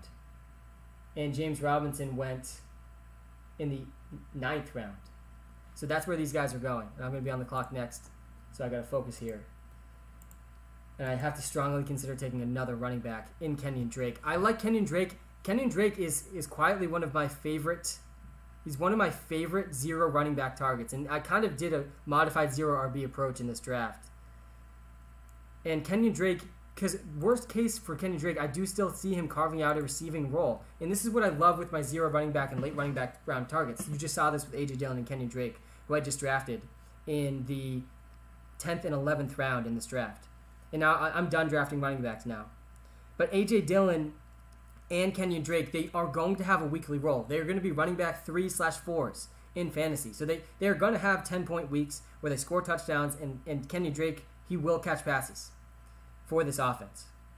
He's going to be on the field on 3rd downs. And if Aaron Jones gets injured or Josh Jacobs gets injured, both of them could win leagues. Both of them are going to be the clear workhorse backs for their teams in the event of an injury. 3-down backs is what you need in the event of an injury with your late-round running back targets. This is why I'm not a big fan of some of the Tampa Bay Buccaneers running backs, because even in the event of an injury, they're going to be splitting work. Same thing with Nyheim Hines. In the event of an injury, he's probably going to split work. Alexander Madison's another good late-round target. Darrell Henderson, another guy that if Cam Akers or Dalvin Cook get injured, and honestly, it might be worth me taking Alexander Madison in this draft. But I don't think I'm going to draft another running back. I got a hammer tight end and then wide receiver for the rest of the draft now. And the tight ends available are definitely getting slim. I'm probably going to want Gerald Everett. None of these guys appeal to me at all. I did get Jalen Waddle, so Gesicki's not the worst, but I'll probably try to draft Gerald Everett late. What's the best slot 1 through 8? I think 7 and 8 are probably my least favorite. I think top 6 picks, because after the top 5 running backs, you have Christian McCaffrey, definitely number 1. Then Dalvin Cook and Derrick Henry, you can argue who's 2 and 3 there.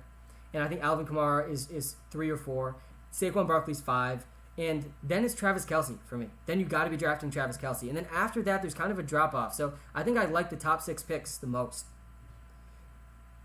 But really, top 4 are fantastic. I think if I were to choose which pick I had, though, in fantasy this season, if I got my choice, once again, I'm going with the first overall pick. Because Christian McCaffrey is the biggest single advantage you get in fantasy football. It's honestly not that close. Who do I take with picks 6 and 8, with keepers being Alvin Kumar, Chubb, Eckler, and Aaron Jones? That's some fantastic keepers. I think that you should be probably looking at a guy like Cam Akers with those picks, if he's not kept.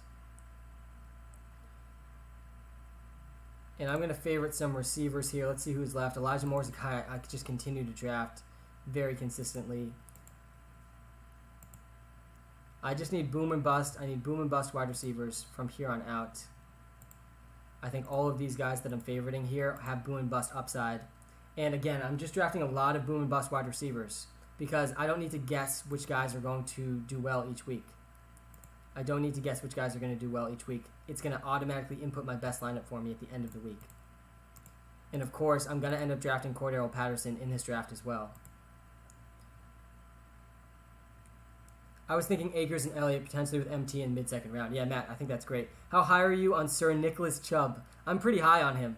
I think that Nick Chubb, though, the biggest concern consistently with him is Kareem Hunt, right? Kareem Hunt's going to continue to be involved. Kareem Hunt's going to continue to steal touchdowns. He's going to continue to steal targets. But it doesn't matter that much for Nick Chubb because Nick Chubb is absolutely insane. Nick Chubb was the most efficient running back in the entire NFL last season. No one created more yards at the running back position than Nick Chubb. No one evaded tackles more efficiently than Nick Chubb.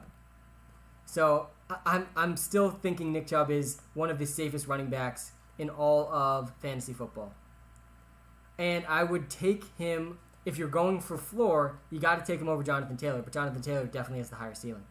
The thing is, Jonathan Taylor also has some concerning competition.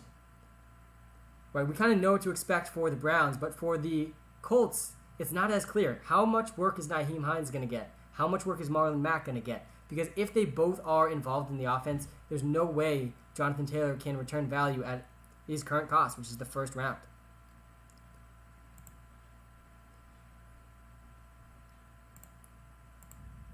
I'm gonna take Brashad Perriman here, who should be the number one receiver for the Lions this season.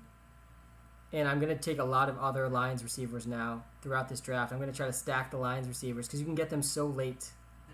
Quintez Cephas is going almost in the last round. He's probably going to be the number 2 receiver.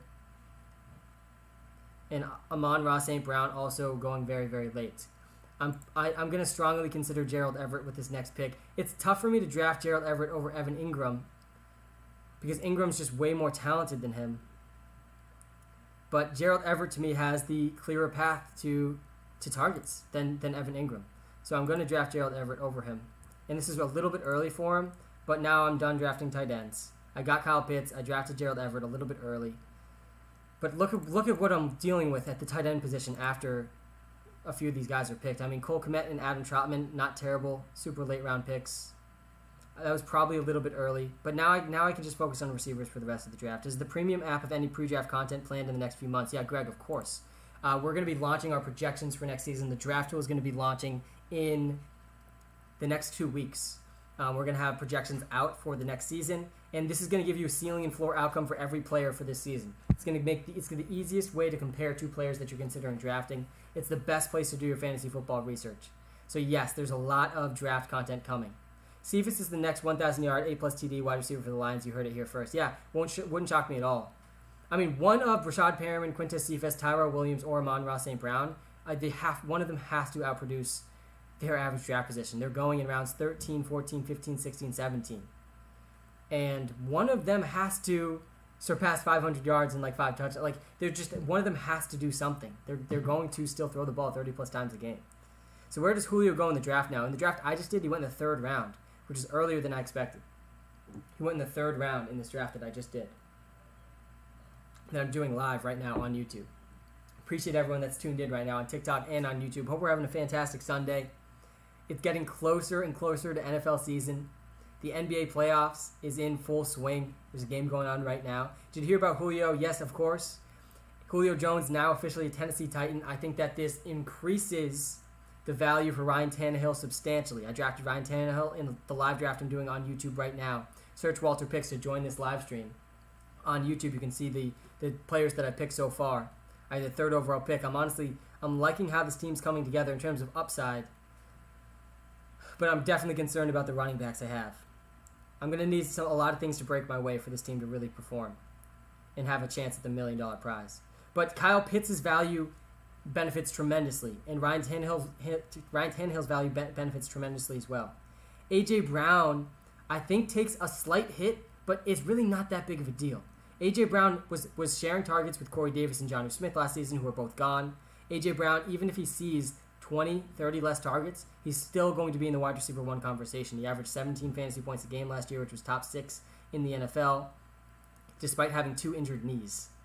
So I'm still not that worried about A.J. Brown. I still think he should be picked in the back end of the 2nd, early 3rd round. I think Julio Jones is worth a 4th-round pick as well. Will you do a league with some fans? Would love to throw my hat into that league. Yeah, definitely.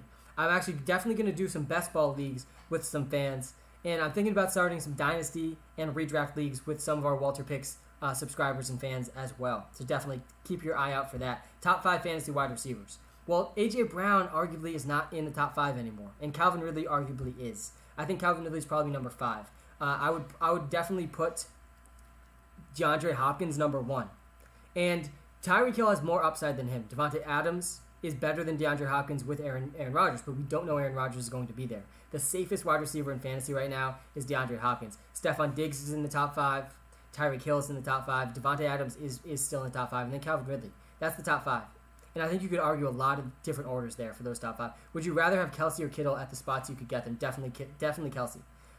Kittle has a lot lower of a floor than I think people realize. I would rather Darren Waller over George Kittle. They're being picked right around the same spot, which is why I'd rather Travis Kelsey at like the 7th overall pick. Because Kittle, if Trey Lance gets that job, if Trey Lance ends up getting, and I'm going to take all of the Lions receivers, if Trey Lance does end up getting that job, it's going to be bad news for George Kittle and all of the passing weapons in the offense because they're going to run so much more. Jefferson or Thielen, Braden? I'm going Jefferson, man. I'm going Justin Jefferson over Adam Thielen. Justin Jefferson just had one of the best rookie wide receiver seasons of all time. Absolutely insane what he did on a run-first team with Kirk Cousins as his quarterback. Justin Jefferson is an absolute baller, and he's going to continue to ball out in the NFL. Top 5 running backs besides the top 5? Outside the top 5, my top 5? So my number 6 through 10? Is that the question? The top 5 running backs are actually pretty clear, and I think you can argue a lot of different orders. After Christian McCaffrey at number 1, you really can't argue Christian McCaffrey not being number 1 overall. But after Christian McCaffrey, there's some argument to be made. I personally would have Dalvin Cook number 2. This has changed for me recently with some of the Saquon Barkley reports that are coming out, that they might take him along slowly at the beginning of the season, which I don't even think is that bad of an idea for the Giants. But I have Dalvin Cook number 2, Alvin Kumar number 3 in a PPR league. If it's not a PPR league, it's Derrick Henry number 3. And then after Derrick Henry and Alvin Kumar, then it's Saquon Barkley. Those are the clear top 5. After those 5, that's where it really gets interesting, though. If you take a look at this live stream I'm doing on YouTube, I'll show you where these running backs were selected. It's very interesting how the running backs are going after those top 5. Because after those top 5, you're looking at Jonathan Taylor, Ezekiel Elliott, both of which have some red flags with them, right? Zeke did not look good at the end of last season, but there's a lot of reasons for that. Offensive line was injured. Dak Prescott injured, and he was dealing personally with some injuries. So there's good reason to believe Zeke can bounce back, and the Cowboys should have a top 3 offense in the NFL. So I'm not that worried about Zeke. Jonathan Taylor, Marlon Mack is back. Nyheim Hines is still there. They're both probably going to be involved. So how high is the ceiling really for Jonathan Taylor? The safest running back after the top 5 is Cam Akers, and it's Austin Eckler. Both of these guys have very, very little competition. They're both playing behind very good offensive lines, and they have really, really good receiving outlooks. So Cam Akers and Austin Eckler are 2 of my favorite running backs in fantasy this season. I would take them both before Nick Chubb. I would take them both before Ezekiel Elliott. Joe Mixon is another guy that's projecting to be a 3-down back. There's not that many 3-down backs. Dang, the goat been on live for hours. Yeah, man, I'm getting my time in today. I'm trying to build up my stamina. We're about a little less than, like around 90 days away from the NFL season. So I'm trying to build up my stamina for these live streams. So come NFL season, I'm ready to go. So I'm putting my hours in, man. I got like an hour left on this stream. I'll probably do one more draft after this. And I appreciate everyone that's been tuned in. Seriously, I appreciate you spending time with me. It's been fun so far. J.K. Dobbins, he has a good floor.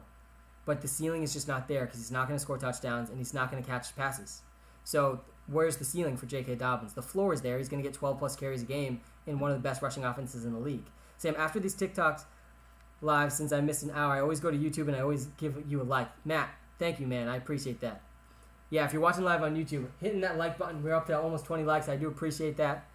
I do appreciate everyone that's tuned in. Gus Edwards, the better value. Yeah, but really both of them have no ceiling. They don't have a ceiling that intrigues me. Gus Edwards, absolutely the better value. Gus Edwards, by the way, his efficiency numbers since entering the league are of the likes of Nick Chubb. Look at some of the efficiency metrics for Gus Edwards. It's absolutely insane. All he has done is produce in his role. But the ceiling's just not there. Again, he's not going to catch passes, and he's not going to score enough touchdowns to have a legitimate ceiling because of Lamar Jackson. So the ceiling is just concerning. That's the biggest thing. And I'm wrapping up this draft here. Last 3 picks I have, round 16, 17, and 18, are all going to be wide receivers. Let's see. if Quintez Cephas is still there. He is. So I'm going to get all 4 Detroit Lions wide receivers. And I love doing this because one of these 4 guys each week is probably going to score a touchdown. At least the probability is risen for one of my last 4 picks now to score a touchdown each week. Again, this is best ball. I don't need to guess which one I'm playing each week. I don't get how you don't get bored from doing some of these drafts. 100 is crazy. Yeah, Matt, I absolutely love this stuff. I do not get bored from this stuff at all. I absolutely love this. This is my favorite thing to do. It's my favorite thing to do. One of my favorite things to do, at least. I'm taking Quintez Cephas here, and I'm definitely going to be drafting Cordell Patterson with my last overall pick because the logic here is just too good now. The logic here is too good now that Julio Jones is officially out.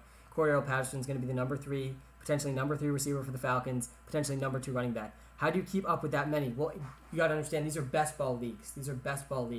And so all I have to do is the draft. It's just draft. There's no in-season management because my best lineup's automatically submitted for me. This is why it's called best ball. There's also no adding, dropping, or trading. There's actually even no matchups. It's just the team that scores the most points at the end of the season wins. And I'm competing for $1 million prize. So it's not like there's no incentive for me to do really well. I've had a positive return on investment, which means I've made more than I've spent on these leagues in the past 2 years. And I'm going to take Patterson with my second to last pick, just to ensure that I get him. We'll see who's available with my last overall pick.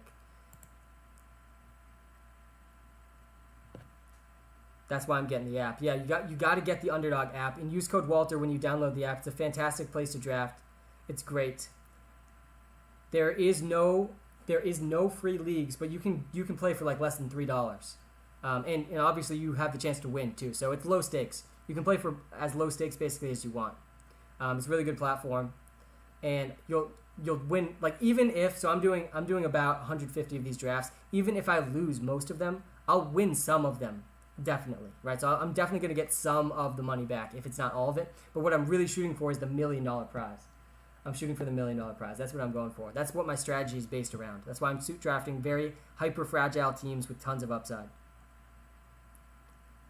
Who are you picking from Atlanta? I'm drafting Kyle Pitts in the 4th round. I'm drafting Kyle Pitts in the 4th round now, pretty confidently. Kyle Pitts is going to be the number 2 receiver for the team. I think it's better to just think of Kyle Pitts as their number 2 wide receiver. Just think of him as their number 2 wide receiver, because that's effectively what he's going to be. So that is very exciting, because the tight end position group is atrocious. And you're getting a guy in the 4th round that's basically the number 2 receiver on one of the most pass-heavy teams in the NFL. Do you think A.J. Brown's value is going to go down? I do think it's going to go down a little bit. It didn't in this draft. A.J. Brown went in the 2nd round still. Or actually, I think in this draft he went 1st round. But I think he's going to continue to go in the late 2nd, early 3rd round. That's where I'm expecting A.J. Brown to slide to. And I think he's still worth a pick there. The Browns Wardrobe, thanks for the follow, man. I appreciate it. We are live on TikTok and YouTube right now doing a live draft. We're going to do one more after this. See if I can hit the 3-hour mark on this live stream. We will see. That's the goal of the stream. It's been a long one. I'm trying to build up my stamina though for the NFL season. And I'm talking myself into really liking this team that I have here. I think the quarterbacks have a lot of upside. Dalvin Cook's obviously going to have to stay healthy for the whole season for this team to work out. But I think there's a lot of upside with this team, and that's given me a chance at the $1 million prize. How is Derrick Henry's value impacted by the Julio trade? Well, his value really can't move up that much. He's already a top 4 pick. I think he is going to be picked 2nd overall more now, because the offense is just projected to be better, and it's going to just be harder. It's going to be harder and harder to stack boxes against Derrick Henry now. And yeah, I do think the Titans are a serious Super Bowl contender. I do. I think that they are going to have a really a lot of firepower on offense. And that matters a ton in today's NFL. It matters a ton. So I do think there's going to be upside there for the Titans to be legit Super Bowl contenders. The biggest question is, can they actually beat the Chiefs? And I don't think their defense is going to have any chance of stopping the Chiefs. Like the Chiefs are going to score 40 points on them in any game that matters. But the question is, can their offense put up 40 points as well against the Chiefs' defense? And this offense that they now have, I think, has a legit chance to keep up with the elite offenses. It seems like everyone forgot about Allen Robinson. Yeah, Darnell Mooney and Allen Robinson are both really, really good values. Justin Fields is a lot better than people realize. Justin Fields is really, really good. He was overlooked through the whole draft process. Tom Brady or Ryan Tannehill? I'd probably... The thing about Tom Brady is he's going to lead the league in deep targets per game. Deep passes per game. The Tampa Bay Buccaneers have led in this metric for the last 2 straight seasons. It's by design. He has insane wide receivers, so I think I would still go Tom Brady. But Ryan Tannehill is going to have some massive, massive weeks with Julio Jones and with A.J. Brown. In my last round pick here, I'm gonna take Kiki QT, who's projected to be the number 2 receiver for the Texans. And who knows who's going to be the quarterback there. Hopefully Tyrod Taylor. But I just need a couple wide receiver 1 weeks out of him. And this is my final team. 2 quarterbacks, 2 tight ends, 4 running backs, and 10 wide receivers. I drafted all 4 of the Lions wide receivers. Does Julio drop Henry's value? No, it definitely doesn't drop it. It definitely should not drop Derrick Henry's value. I don't think anything is really going to change in terms of where Derrick Henry's being picked. And I don't think it should. If anything, this just will lead to less stacked boxes against Derrick Henry, him and Nick Chubb face the most stacked boxes in the league. Will Watson play this year? Probably not. It seems more probable that he doesn't play than that he does, and that's why I'm just completely avoiding him. That's why I've just been completely avoiding really most of the Texans players. I just drafted Kiki QT though with my last pick. Gus Edwards or Tony Pollard or Darrell Henderson. I would rank those guys as Tony Pollard first, and Darrell Henderson second, and Gus Edwards third. But Luke, Gus Edwards has the best floor of those 3 guys. Gus Edwards is, with no injuries, Gus Edwards is going to touch the ball more than both those players.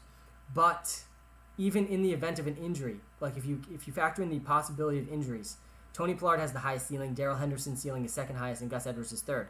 Because Gus Edwards has no receiving potential, and he has really very limited touchdown upside too. Because of the way Lamar Jackson plays. Lamar Jackson's going to steal a ton of red zone touchdowns, and he never throws to his running backs. Yeah, Pollard's ADP is too high. His average draft position is very high. But he also has league-winning upside if Zeke gets injured. But he's going to need an injury. And there's tons of guys you can get later in the draft that also need an injury to win leagues. So I agree. Pollard's value is too high. Zeke Elliott bounce back year. Yeah, I do think he's going to have a bounce back year. I mean, he's going to be on a top 3 offense. He's going to be on a top 3 offense, so I do think Zeke's going to have a bounce-back year. I'm going to be doing one more live draft on this YouTube stream. I appreciate everyone that's been tuned in throughout. Hit that like button if you are watching live on YouTube. If you're watching live on TikTok, come check out the YouTube live stream. Hit that subscribe button on YouTube. I do appreciate it. I'm going to be aiming for the 3-hour mark on this live stream. I'm trying to build up the stamina for come season time. We're around 90 days away, guys, like 3 months away from the NFL season. Very exciting. Is drafting Watson in the last round of a keeper league smart? No, I don't think so. Dr. Clownman, subscriber. Thanks, man. I appreciate it. I appreciate you subscribing. If you're watching live on YouTube and you aren't subscribed yet, definitely hit that subscribe button. And if you haven't hit that like button, smash that like button as well. We're 2 people away from starting our last live draft of this stream. We've done 2 so far. Early 3 for the NBA prop. That's what I'm talking about, Greg. Keep me updated, Greg, because I'm only going to be able to watch the second half of the game. But that is what I'm talking about. We need more of that. He needs to get going. He needs to get going from 3. This is Bogdanovich. Suns better go all the way. Yeah, I'm rooting for the Suns. I would love to see Chris Paul do really well. I don't think the Nets are going to lose, though, guys. The Nets are just insane offensively. I haven't seen the updated report about James Harden and when he's going to be back, but that offense is just unreal. You just can't stop them. Was first shot of the game. We love that, Greg. We love that. But we cannot celebrate too early with the cold streak Walter's been on. We can't celebrate till it's all said and done. And if you are not tuned into the live stream on YouTube, guys, come over to the live stream on YouTube. Hit that like button. We're about to start a live draft here. I'm interested to see, again, where A.J. Brown goes, where Julio Jones goes, where Ryan Tannehill is picked, where Kyle Pitts is picked. I got him in the 4th round of my last draft. I think I'm going to continue drafting him in the 4th round. Kyle Pitts is going to be the number 2 receiver for the Falcons. He's going to be their number 2 receiver. I'm a Knicks fan. I'm so mad they lost, but Trae Young is the most entertaining guy to watch. Yeah, he's very, very entertaining. Which quarterbacks are going to be steal/sleepers in fantasy next year? There's a bunch of them. There's a bunch of quarterback steals.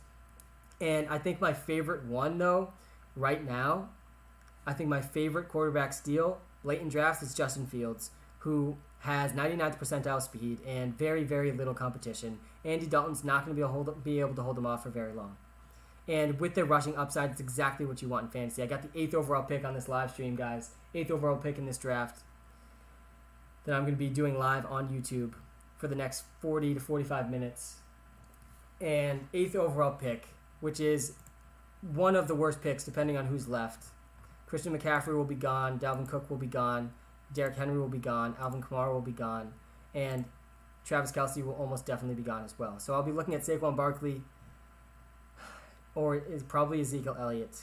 We will see. Honestly, I'm interested in doing 1-0 running back draft to show you guys the 0 running back approach, which I do think is worthwhile in best ball leagues to mix in. I'm mostly doing running backs in the first 2 rounds in most drafts, but with the 8th pick, I might go Tyreek Hill here. We'll see.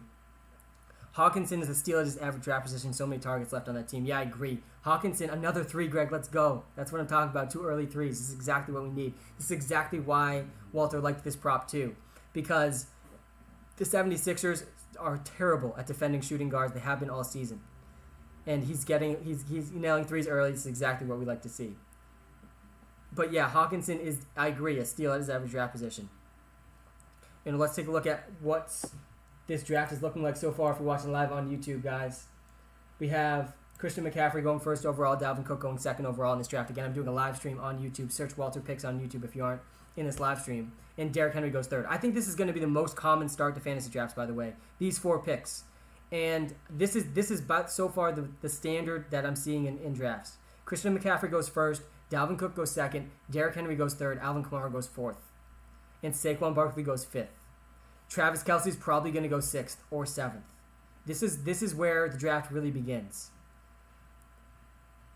Travis Kelce is going to go 6th or 7th. I will 100% take him 8th. Yeah, he's in a great spot to produce like he did last season. He's in a fantastic spot. Ezekiel Elliott goes 6th. I love to see this. And Travis Kelce is probably going to go 7th.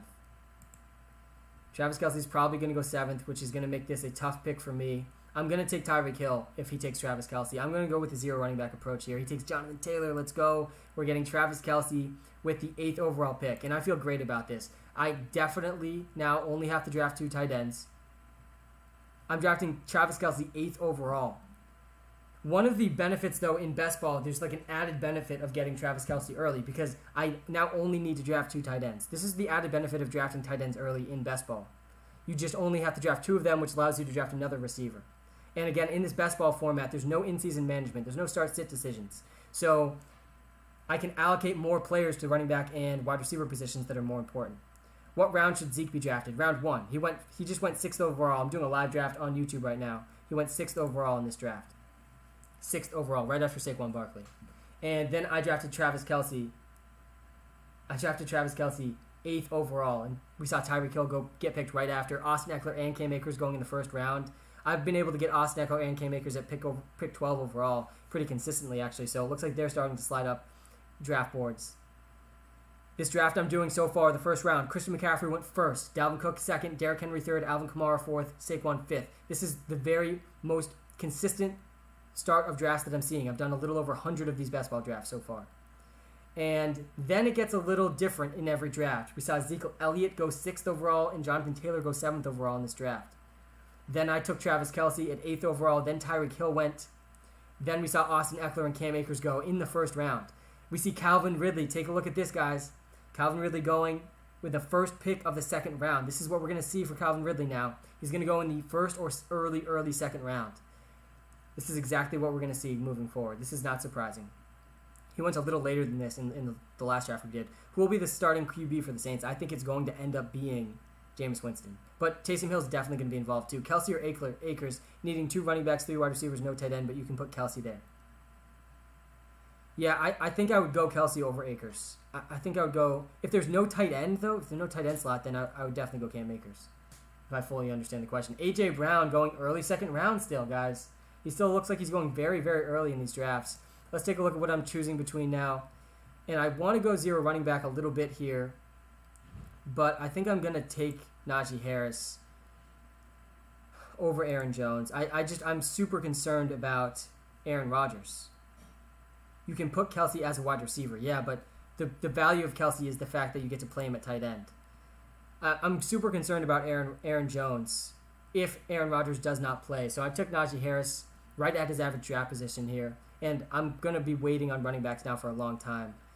And I'm hopefully going to take wide receivers with my next 2 to 3 picks now. So we'll see who's available. But Najee Harris, he's one of the few running backs that has a legit chance at 300 carries. And he's just very obviously going to get such a big workload. Well, it's official. Ridley and Pitts are going to be mine.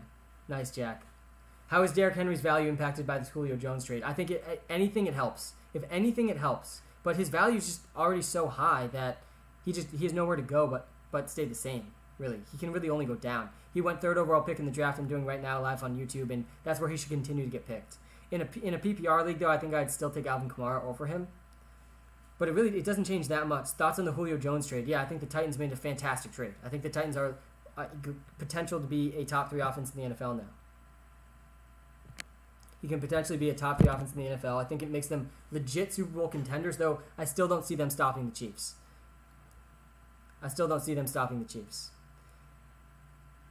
Darren Waller has not been picked. There he goes in this draft. The 2nd overall pick, that team's looking fantastic.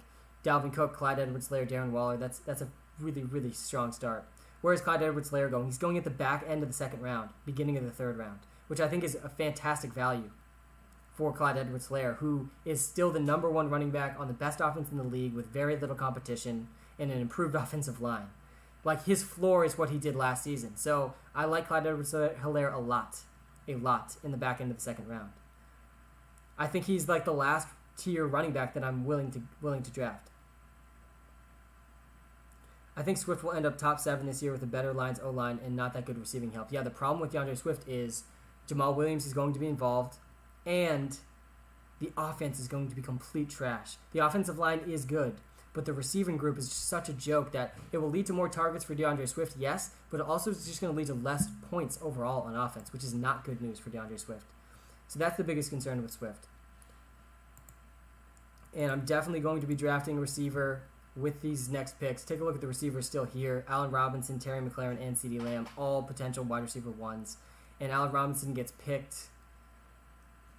Terry McLaurin versus CeeDee Lamb is a tough choice. I'm going to go Terry McLaurin over CeeDee Lamb just because I think his floor, Terry McLaurin's floor to me is what he produced last season, which is 180 fantasy points. And consistently, CeeDee Lamb, I feel very similar about both of these guys. Terry McLaurin and CeeDee Lamb, what they did last season is their floor. It's their floor. But I've drafted a lot of CeeDee Lamb, so I'm going to draft Terry McLaurin first. And we'll see who's available with these next picks. Again, I'm going to be waiting on running back for a while now because after the first 2 rounds, the running backs just get so slim. Is Tay Adams still worth picking early? Not right now, unless you're very confident Aaron Rodgers is playing. He's going to be, if with Aaron Rodgers, he's the top 3 fantasy option. Without Aaron Rodgers, he's going to be like wide receiver 5 through 12. So it's not like you're not getting anything. But drafting Devontae Adams right now, you're passing on a running back in the first 2 rounds. And there's just very few situations where you should be passing on running backs in the first 2 rounds. There's such a big opportunity cost there. And Julio Jones gets picked in the 3rd round in this draft. We've seen the last 2 drafts since this news has dropped. Julio Jones has gone in the 3rd round, which is earlier than where he was being picked before. People are liking the landing spot for Julio Jones, which is good news because I did draft a decent amount of Julio Jones before this news. But I don't think I'm going to be drafting that frequently in the 3rd round. That seems way too early to me. I think it should be 4th or 5th round. Do you agree that Giants got good value for Odell compared to deals like Julio and Hopkins? Yeah. I mean, the Hopkins trade was the worst trade I've ever seen in the NFL, by far. They traded DeAndre Hopkins in his prime for literally nothing.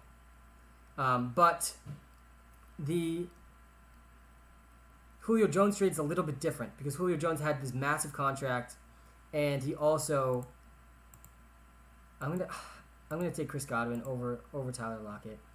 He also had this massive contract that the Falcons just couldn't handle. And he's older than DeAndre Hopkins he's like 5 years older than when DeAndre Hopkins got traded. The Hopkins trade was just horrible. But yeah, if you look back at the Odell trade, yeah, they definitely got more than what we see getting traded for DeAndre Hopkins and Julio Jones. Do you agree that Galladay, where do you think Galladay is getting picked? Galladay, so again, I've done a little over 100 best ball drafts. I'm doing a live one right now on YouTube. And so far, Kenny Galladay is pretty consistently going in like round 7 or 8. and I have not been drafting him very frequently because I don't believe in Daniel Jones at all. And there's just also so many mouths to feed in that offense. It's going to be an inconsistent offense from a fantasy football perspective. I'm debating between Zeke and MT right now. Which one? Go Zeke. Because of the running back position and how shallow it is, you got to go Zeke. Michael Thomas, though, is also available later in drafts. He's going in the 3rd round in most of the drafts I've done. Yeah, I do think Mike Davis could also be a steal. I'll be looking at Kareem Hunt and Mike Davis with both of my next picks for sure. Mike Davis is going to be very involved in that offense. It's also a big reason why I like Cordarrelle Patterson a lot as my last round pick, because he is the backup to Mike Davis right now. Who Mike Davis is in a great spot opportunity-wise, but talent-wise, I mean, Mike Davis is one of the least talented starting running backs in the NFL. He's one of the least exciting talent-wise starting running backs in the league. It won't be that surprising if Cordarrelle Patterson actually does steal some of the rushing work or some of the receiving work out of the backfield. Wouldn't be shocking at all.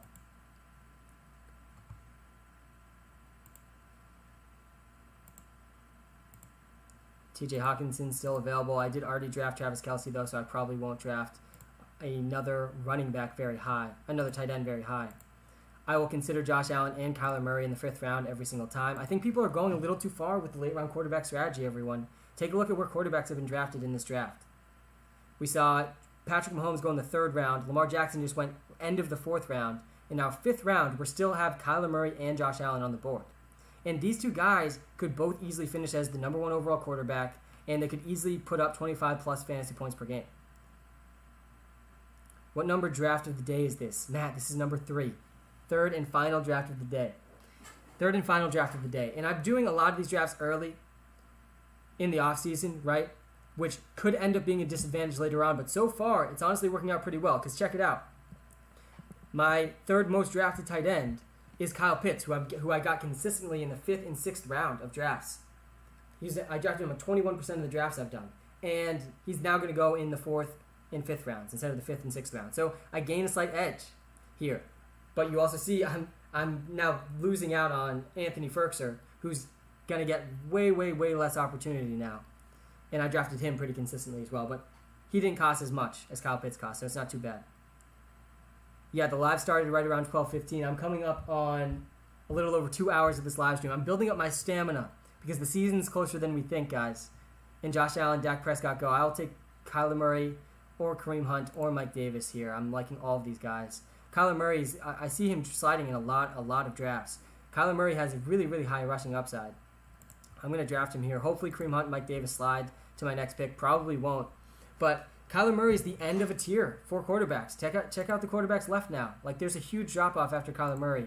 Kyler Murray has legit chance to be the number 1 overall quarterback.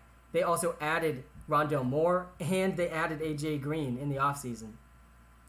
He has a very, very good rushing upside, and he's probably going to throw for over 4,000 yards. So I'm absolutely loving where I'm drafting.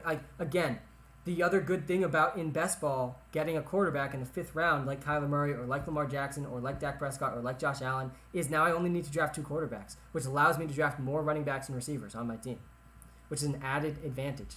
I'm really hoping I get Mike Davis or Kareem Hunt with my next pick. We'll see. Mike Davis gets picked. Uh-oh. I really hope Kareem Hunt's there. I think I'll take Myles Gaskin as well. I was diving into, we're finalizing our projections in the WalterPicks app, which are going to be launched in, if not this week, next week. And Myles Gaskin is a really, really interesting player in fantasy this season, guys. Right now it's round 6, and you take a look at the running backs left. They're all the red flag running backs, right? There's a lot of red flags with a lot of these guys, a lot of risk. But Myles Gaskin has pretty much the same competition he had last season, except for Malcolm Brown. Malcolm Brown, wow, Russell Gage just got picked in the 6th round. That's absolutely insane. But Malcolm Brown could steal goal line carries away from Myles Gaskin, and Ahmed and Lynn Bowden potentially could steal some work as well. But Myles Gaskin was averaging almost 90 yards a game. He was seeing consistent volume in the passing game, and the offensive line and overall offense has improved. So there's some upside and some floor involved with Myles Gaskin that I really like. But I'll definitely take Kareem Hunt over him because the ceiling for Kareem Hunt is just astronomically high if Nick Chubb were to get injured. And the floor is still there. So I really hope he doesn't get picked with his next pick. When is Mooney going? I'm very high on him. Yeah, I like Darnell Mooney a lot too, and he's going late, round 10, 11, 12. He's such an obvious sleeper this season. Myles Gaskin goes, so I'm going to draft Kareem Hunt. I'm liking this duo I have here with Najee Harris and Kareem Hunt. This team's coming together very nicely, guys. Very nicely. I only need one more tight end, one more quarterback, and maybe one or two more running backs, and then going to hammer wide receivers like I always do. The other guy we're seeing really fly up draft boards is Devonta Smith, which is another win for me because I've been drafting him consistently in round 7 and 8 over the past month in these drafts. And he's now going very consistently around 6, round 7. We're going to see Devonta Smith get picked very soon in this draft. If we look at the wide receivers available now, his average draft position has skyrocketed higher and higher and higher in the drafts that I've done, which is good because I've been drafting him a lot in round 7. And I will draft him again in round 7 if he's there for me in this draft. But he's probably going to be picked far, far before me. Joe Mixon or Najee Harris? Najee Harris is the better player in terms of rushing volume. I think there's a better range of outcomes rushing-wise for Najee Harris than Joe Mixon. But Joe Mixon, I think, has the better overall ceiling because of his receiving volume that we could see him getting. So I think I would probably go Joe Mixon over Najee Harris. But it's close. And Najee Harris's offensive line is definitely better than Joe Mixon's. So I would argue that Najee Harris, honestly, is probably a little safer. But Joe Mixon probably has a slightly higher ceiling. I think I would lean Joe Mixon. In this draft, I drafted Najee Harris. I'm doing a live draft on YouTube. You can come check out the draft board if you come to the YouTube channel. Just look up WalterPicks on YouTube. I drafted Najee Harris 1 pick after Joe Mixon in this draft. So I didn't have to make that decision. But I think I probably would take Joe Mixon over Najee Harris as well. And I'll slide down here a little so you can see the picks being made. Devonta Smith still on the board. What's Kyle Pitts' floor and ceiling? Kyle Pitts' floor is like tight end 6. His floor is like tight end 6. Kyle Pitts is going to be the number 2 wide receiver for the Falcons. It's going to be Calvin Ridley, then Kyle Pitts, then Russell Gage, or Mike Davis. So he's basically a wide receiver 2 that you get to play at the tight end slot, which is insane because the tight ends are so bad after the top 5, 6 tight ends. So I think Kyle Pitts his floor is like tight end 6, and his ceiling is tight end 2. He could be the number 2 tight end in fantasy.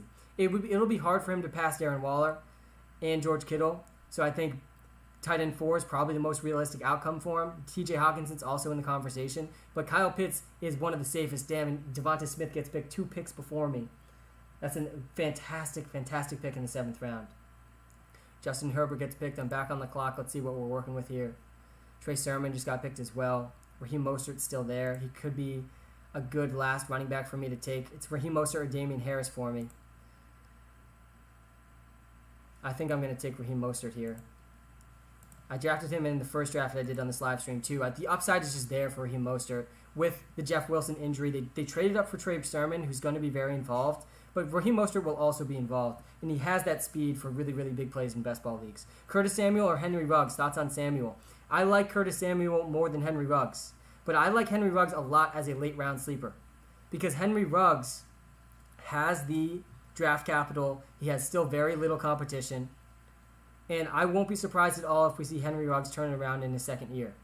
And he's the really great thing about Henry Ruggs is he's actually going like 4 to 5 rounds after Curtis Samuel. He's going extremely late. Curtis Samuel just got picked in this draft in the 8th round. He was just picked in this live draft I'm doing on YouTube.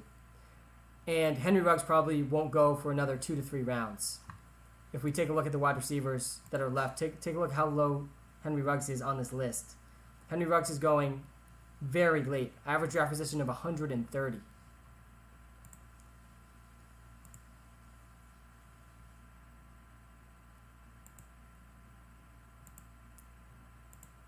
And I'm strongly considering Damian Harris if he's there. He got picked end of the 7th round.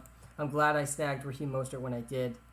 Now it's time to wait. I'll probably draft one more running back, maybe Kenyon Drake late. I like him a lot as a late round pick at the running back position.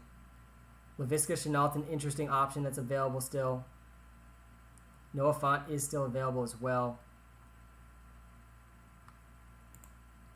I'm going to draft Fishka here. I'm going to draft Brandon Cooks over him, actually. Again, I'm drafting with the mindset of I want boom and bust wide receivers. And there's no better boom and bust player at the wide receiver position this late in the draft than Brandon Cooks, who is the number 1 player on his team. We'll see who ends up being quarterback, but he's going to have some big weeks. and I just need a few big weeks out of him. What do you think about the trade Julio Jones and Matthew Stafford for Davante Adams? I would definitely do that trade for Davante Adams. I would do that trade for Davante Adams, depending on who your other players are. I think Elijah Moore will be underrated. What about you? Yeah, Harry. I think the entire Jets receiving core is probably the most underrated receiving group in the league. Because I believe that Denzel Mims is underrated. I believe that Elijah Moore is underrated. I think even Corey Davis is underrated. And I think Jamison Crowder is also underrated. They have 4 underrated wide receivers. At least 2 of them are definitely underrated. And I'd say Elijah Moore and Corey Davis are almost definitely underrated. Corey Davis just had his second best season. His first best season of all time. So I agree, Harry. I agree. I think the Jets are honestly a sleeper team. I think Zach Wilson is also just a little bit underrated right now, and they're going to benefit massively from the Adam Gase effect because Adam Gase automatically just destroys whatever team he's on. And when he leaves, everyone gets better. What app is this on? This is on Underdog Fantasy. I'm drafting on Underdog Fantasy live on YouTube right now. The screen I'm showing behind me is also, you can see right here, I'm drafting Elijah Moore, my third most drafted wide receiver because I'm getting him so late. And I'm drafting a lot of receivers in these leagues. But I do believe that Underdog Fantasy is the best app to be drafting on right now for best ball leagues. It's the most user-friendly app. If you do download it and you sign up for the first time, use code Walter. I do appreciate it. It's a fantastic, fantastic app experience. A good place to be drafting. And this is a contest with $1 million prize. $1 million prize I can win if I come in first place.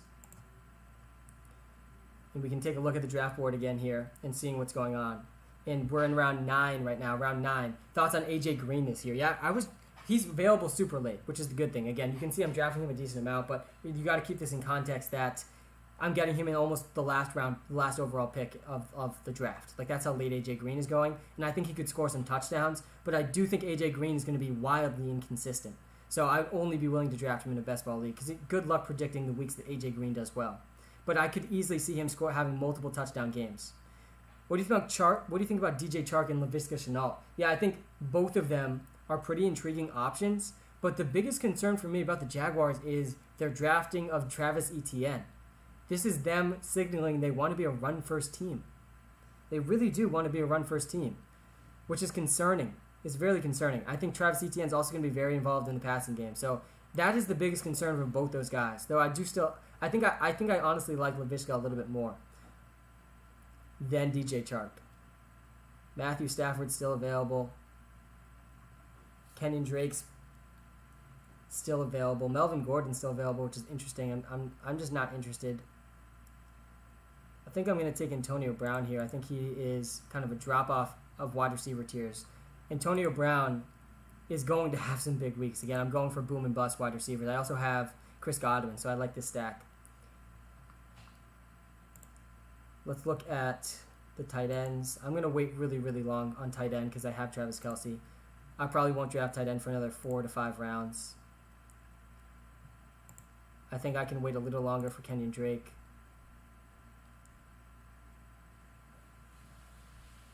And I think we saw Ryan Tannehill get picked really early in this draft. When did Ryan Tannehill get picked? Let's take a look.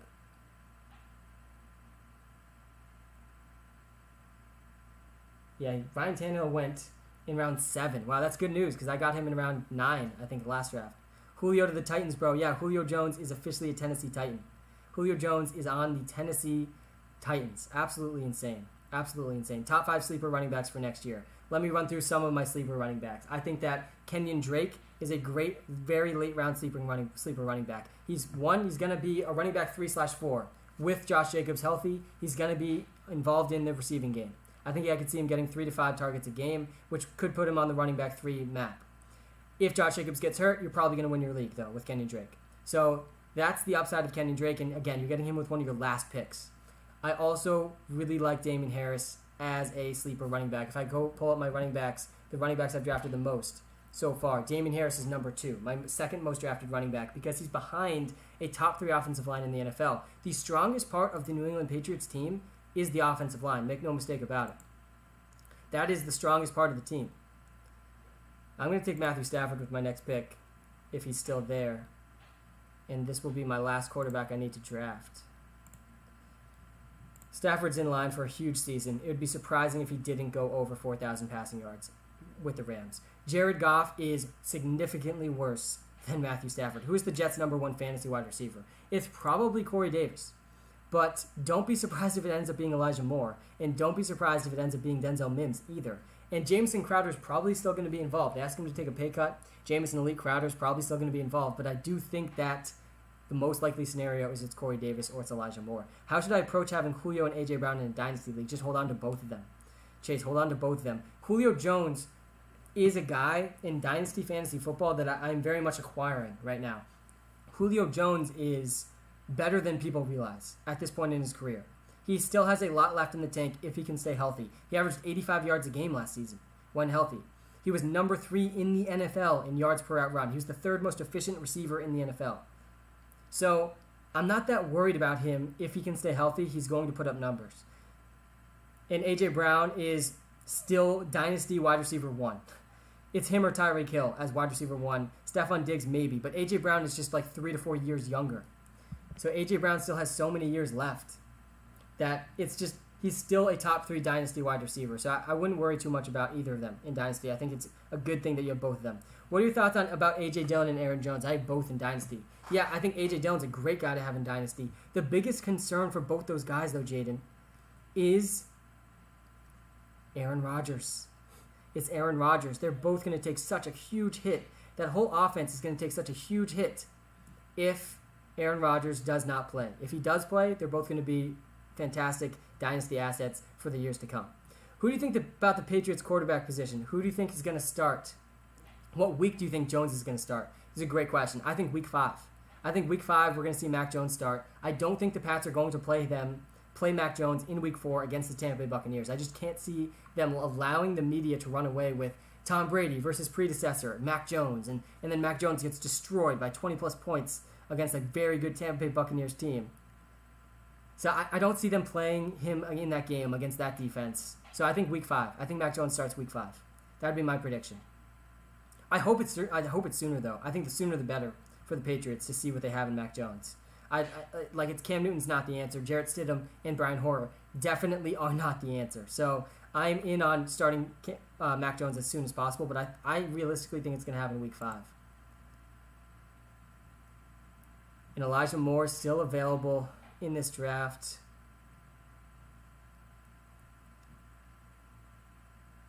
Jalen Reagor also still available. It's tough for me to draft Jalen Reagor. I honestly, I'm going to draft him just because his average draft position is way lower.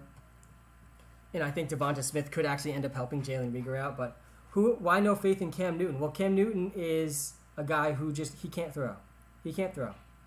And this is a problem. This is a problem for the Patriots. The Patriots need a quarterback who's going to be able to throw the ball. And this is the biggest thing with Cam Newton. I think he still has a lot of rushing upside. And honestly, maybe when Mac Jones does play, we see Cam Newton come in the red zone for his rushing abilities.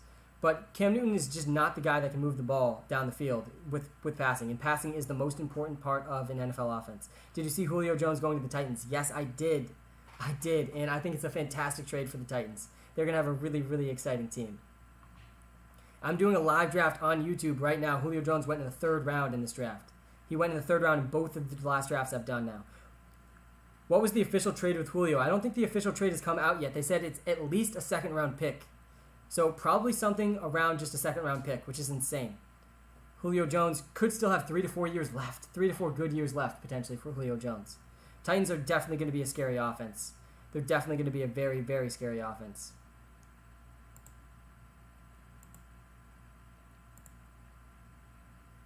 If we look at the running backs available, I missed on Kenyon Drake. Honestly, I think I'm going to just leave these 3 running backs. I'm going to go super hyper fragile running back with this team. I'm going to continue to draft wide receivers and then a late tight end. I'm going to need Najee Harris to get a huge workload, and then one of Kareem Hunt or Raheem Mostert needs to have a breakout season, and I could win $1 million. That's the logic here. Maybe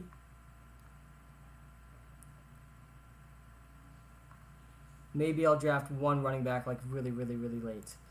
But I'm going to stay focused on the wide receiver position right now and draft Elijah Moore, who is one of my most drafted wide receivers. I think Elijah Moore sneakily has a chance to lead that team in receiving in his first year. They said a 2nd and a 5th or a 2nd and a pick trade. Yeah, that's an amazing value. Amazing value. What do you think about Najee Harris? Would you trade Aaron Jones and A.J. Dillon for him? Interesting, Jaden. In a dynasty league, yeah, I think I would. I don't think this season you can rank Najee Harris over Aaron Jones yet. But if Aaron Rodgers is not playing for the Packers this season or for years to come, then yeah, Najee Harris definitely over both of those guys. So that's my thinking on the Najee Harris thing. Najee Harris is a lock for 300. Like, he is one of the few running backs that very realistically could surpass 300 carries this season, which is extremely, extremely, extremely valuable. All right, thanks for all the answers, Sam. Have a good day. Have a football game. Good luck, man. How do you think Justin Herbert's going to play? I think Justin Herbert's going to have an MVP career. I think he's going to have an MVP season in his career. That's how good I think Justin Herbert is. I don't think it's going to be this season, but I think he's going to keep it up. Walter, Hawks are up 20. Thoughts? They're up 20 points. I actually hate to hear that. How's Bogdanovich doing? That's what I really care about. How is Bogdanovich doing? I heard he hit 2 early threes. I haven't heard much since. But I hate the blowout games in the NBA. There's just way too many blowout games, and it's just not fun. It's just not fun when the best players aren't even playing in the fourth quarter. Like, the fourth quarter is the fun part of the NBA games, and half the fourth quarters just don't matter at all. He's playing pretty well. That's good. How many points does he have?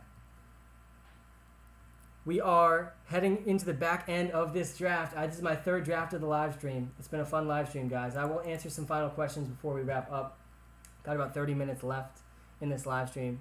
What do you think about the Patriots quarterback position? Yeah, I do think Mac Jones is going to start week 5. I think he's going to start week 5. How bad do you think I'm hurting at QB on my Dynasty Team 5? Cam Newton, Jalen Hurts, and Big Ben. Well, Jalen Hurts is a fantastic, fantastic asset. And the good thing about Dynasty quarterbacks is there's a lot of quarterbacks. There's a lot of starting quarterbacks, right? So you can piece together a starting, if you only need to start one, I think it's fine. He's got 8 points. Okay, that's not terrible. He's on pace, but hopefully the Sixers catch up a little so he doesn't get benched.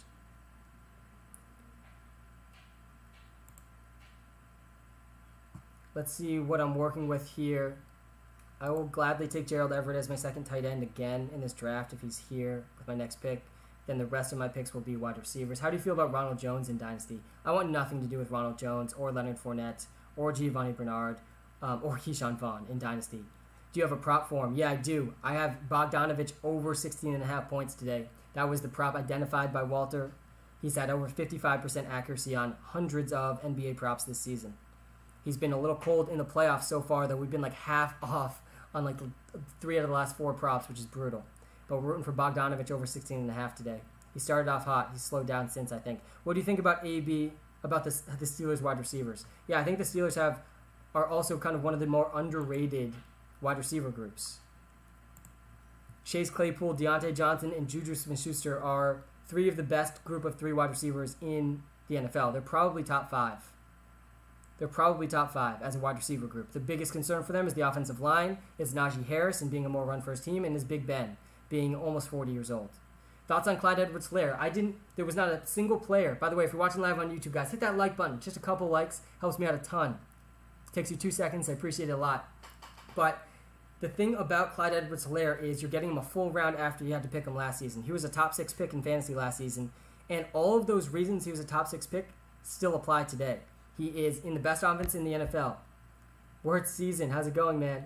He's in the best offense in the NFL. He has no competition. He's a good receiver, and he's a better offensive line than he had last year. So there's so many reasons to like Clyde Edwards-Helaire, and I'm gladly taking him at the back end of the 2nd, early 3rd round. Got you on the likes. Thanks, man. I appreciate it.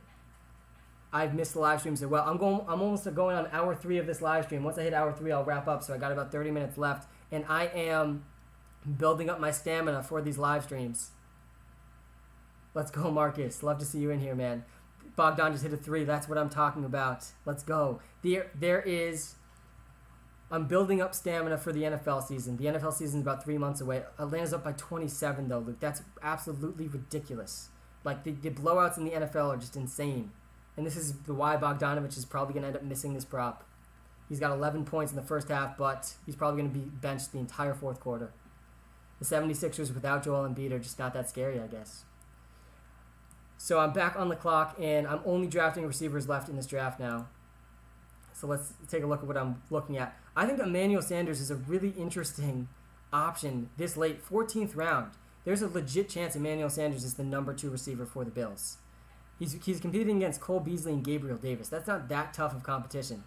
He definitely is past his prime, but he also is playing with the best quarterback he's ever played with, and that is Josh Allen.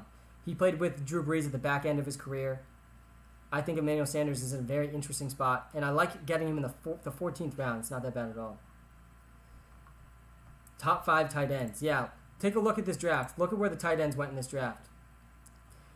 We saw Travis Kelce go to me at 8th overall. Absolutely love taking him there. He's the obvious tight end 1. Tight end 2 is Darren Waller, who we saw got picked before George Kittle in this draft. This is happening more and more consistently. Darren Waller is the number 2 tight end in fantasy football right now. Because George Kittle's floor is low, if Trey Lance becomes quarterback, it's going to be bad news for George Kittle. Darren Waller, there's only 2 tight ends last season that scored at least 10 fantasy, that had at least 5 targets in every single game except for 1. Travis Kelce and Darren Waller. So Darren Waller's the 2nd tight end. George Kittle's number 3. I think for me, number 4, it is Kyle Pitts. And that's exactly where I expect him to finish in fantasy, tight end 4. I think the upside for him is tight end number 2 or even tight end number 1. He's going to be wide receiver 2 for the Falcons. He's basically their 2nd wide receiver.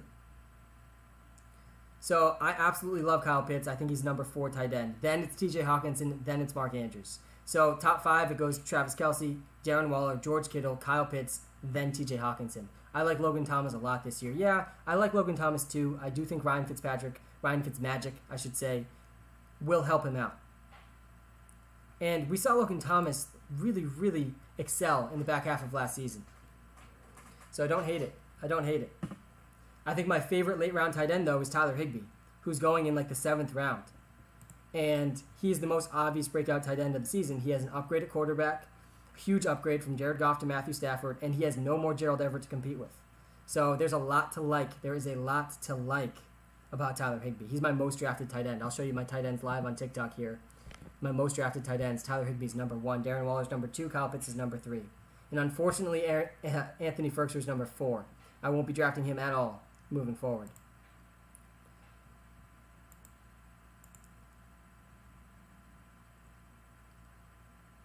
And I have a very thin wide receiver group to choose from here. I'm probably going to take Amari Rodgers, who could become the number 2 wide receiver as early as this season for the Packers. Picked by the Packers in this year's draft. If Aaron Rodgers plays, he's going to end up returning value. I'm also going to think about Quintez Cephas with my next pick. And, of course, Cordero Patterson. But there's less wide receivers available at this point of the draft than there usually is. I'll think about A.J. Green as well. I can picture games where A.J. Green has multiple touchdowns. Where would I take A.J. Brown now? Is pick 15 too early? So I've done 2 drafts, Benton, since this news has broke. And in both drafts, A.J. Brown has... In one of the drafts, A.J. Brown went early first round, which was weird. But in this draft I'm doing now, he was picked in the middle of the 2nd round. Early second round, right after Calvin Ridley. He was the 3rd pick of the 2nd round. So no, that exactly pick 15. And I think that's a little too early for him now, to be honest. I think I would prefer Stephon Diggs, Tyreek Hill, and Calvin Ridley over him. I would prefer Devontae Adams and DeAndre Hopkins over him as well. The next live, Thursday. The next live is going to be on Thursday, right around 4 o'clock. I'm going to try to schedule it ahead of time on TikTok because they have this cool scheduling feature now.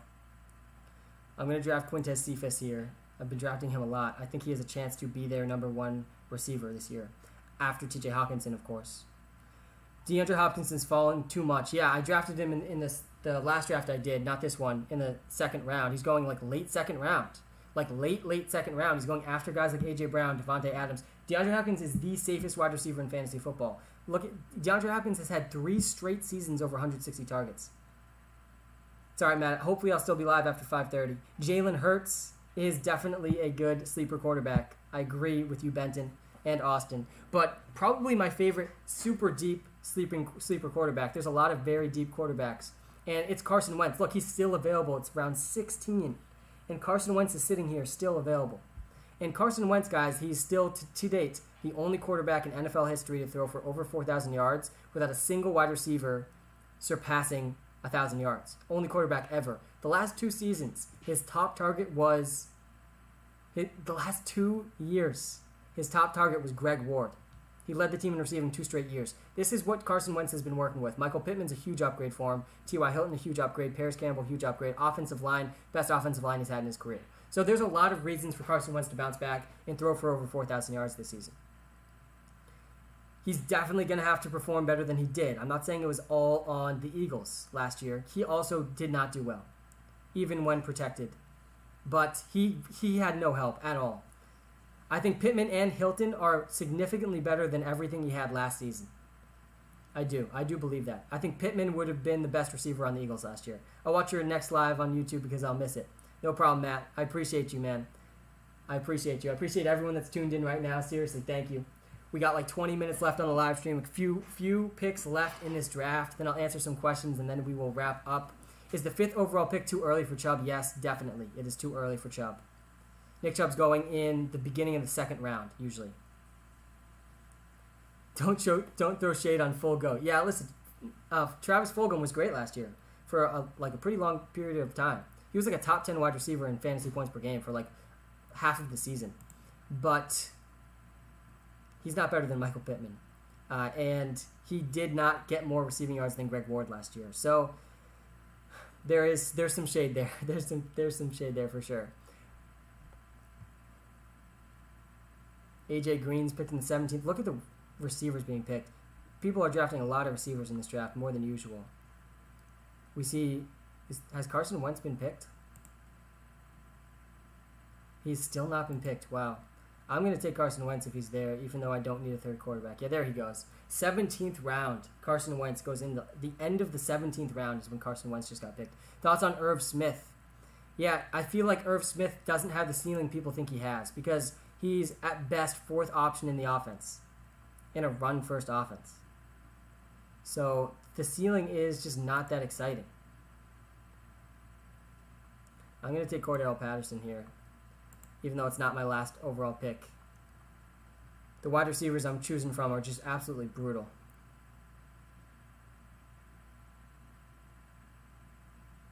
Tutu Atwell is an interesting option. I did get Matthew Stafford too. Is T.Y. Hilton worth a pick in the 13th round? Yeah, that's a pretty good value for him. I mean, again, I'm in on the Carson Wentz bounce back season. I won't be surprised if Carson Wentz wins comeback player of the year. It's going to be him, Dak Prescott maybe, Joe Burrow maybe. But Carson Wentz definitely will have a chance at doing it. Saquon's obviously in the contention as well. Thoughts on Mike Davis? Yeah, the volume is there for Mike Davis. The volume is going to be there for Mike Davis. And honestly, I might look at the running backs here. See if there's any running backs we can talk ourselves into. Darrington Evans is the guy that's in line for the biggest benefit if Derrick Henry were to go down with an injury. So he's an interesting option with my last pick. Elijah Mitchell also. I already drafted Raheem Mostert. But Elijah Mitchell is going to be the 3rd running back for the 49ers after Trey Sermon, after Raheem Mostert. I like Elijah Mitchell with my last overall pick too. He was like a 6th round pick for the 49ers. Darrington Evans or Elijah Mitchell. That's who I'm going to take with my last overall pick in this draft. Get a 4th running back. And I think I'm leaning towards Elijah Mitchell because I drafted Raheem Mostert. Sermon going to have a big year. Yeah, I like Trey Sermon a lot. I think Trey Sermon and Raheem Mostert are really good values right now. I'd like Trey Sermon more. And I do think Elijah Mitchell could end up carving out a small world for himself as well.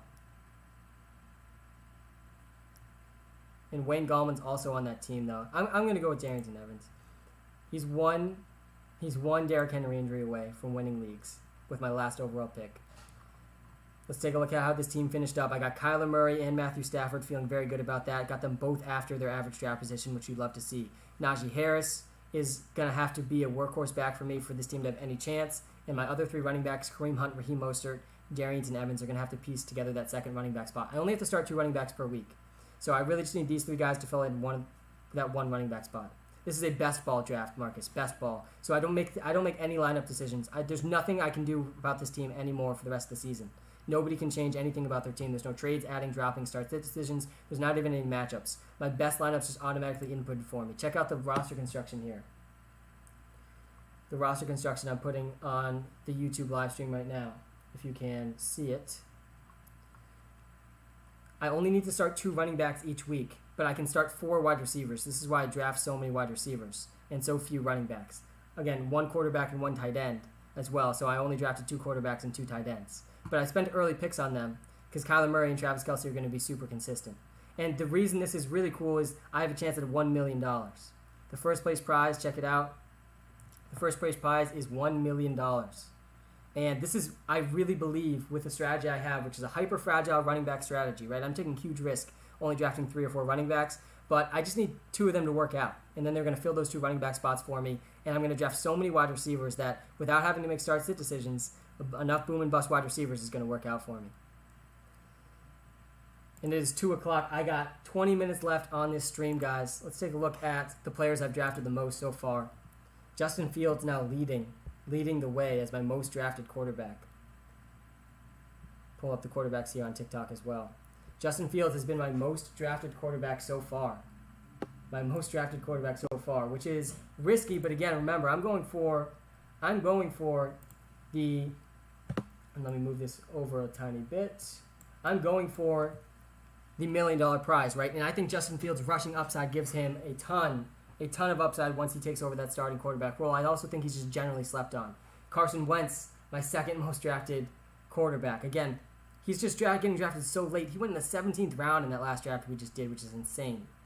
And he's, the only quarterback ever to throw for 4,000 yards without one of his receivers going over 1,000. And I don't think I think he's being overall just underrated. Given his situation, he's a huge upgrade. Best offensive line, one of the best offensive line in the league. Definitely best offensive line Wentz has ever had. Zach Wilson comes in at number 3. Honestly, my top 3 quarterbacks here are pretty sketchy. But I just need one of them to have a huge season for me to get that $1 million prize. And it's also important to note, all 3 of these guys, Justin Fields, Carson Wentz, Zach Wilson, they're going extremely late in drafts, like after round 12. Joe Burrow and Dak Prescott and Matthew Stafford next. I like that a lot. Daniel Jones being a little above Dak Prescott now, but I'm liking Joe Burrow a lot. He threw almost 40 times a game last season. Almost 40 times again. Bogdan's still at 11 points. That's not great news considering it's a blowout game. He might not play that much in the second half. Who is the most overhyped player in fantasy drafts? Underhyped. Good question. I think the most underhyped player in fantasy drafts is probably, if we take a look at the wide receivers here that I've drafted the most, the most underhyped player, it's Devonta Smith. We need to come around to understanding just how good Devonta Smith is and just how good of a spot he's in. He has such little competition. No more Zach Ertz. This team desperately needed a receiver. Desperately needed a receiver. He could easily command 150 targets in his first season. And if he does, guys, he has 99th percentile speed. He's a 99th percentile route runner. He's insane hands. Heisman winner. Balled out at Alabama. The only knock on him is his size, and I'm just not that worried about it. So to me, he's the most underhyped. And I think Michael Thomas is also being very much slept on. I'm getting him consistently in the third round.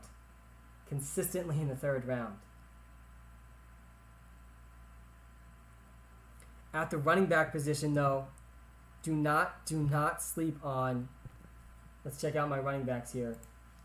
Do not sleep on Austin Eckler. He has a legit chance to be a top 3 running back in fantasy. Same thing with Cam Akers. This is probably the list I'm feeling the best about right now. I got Trey Sermon a lot early before the Jeff Wilson news. I've drafted Kareem Hunt a ton. About 40% of the drafts I've done, I've drafted Kareem Hunt, which is a floor and ceiling play for me. Again, I'm going for the $1 million prize. If Nick Chubb gets injured, I'm probably going to have one of the best chances at that $1 million prize. Kareem Hunt's going to be a top 5 running back with no Nick Chubb, just like he was last season. And with Nick Chubb, he's still running back 3. He's still going to score touchdowns. He's still going to get some catches. Kyler Murray or Dak, please. I would go Kyler Murray, just because of the rushing. Dak Prescott's going to throw for more yards, but Kyler Murray's rushing gives him a better floor in fantasy.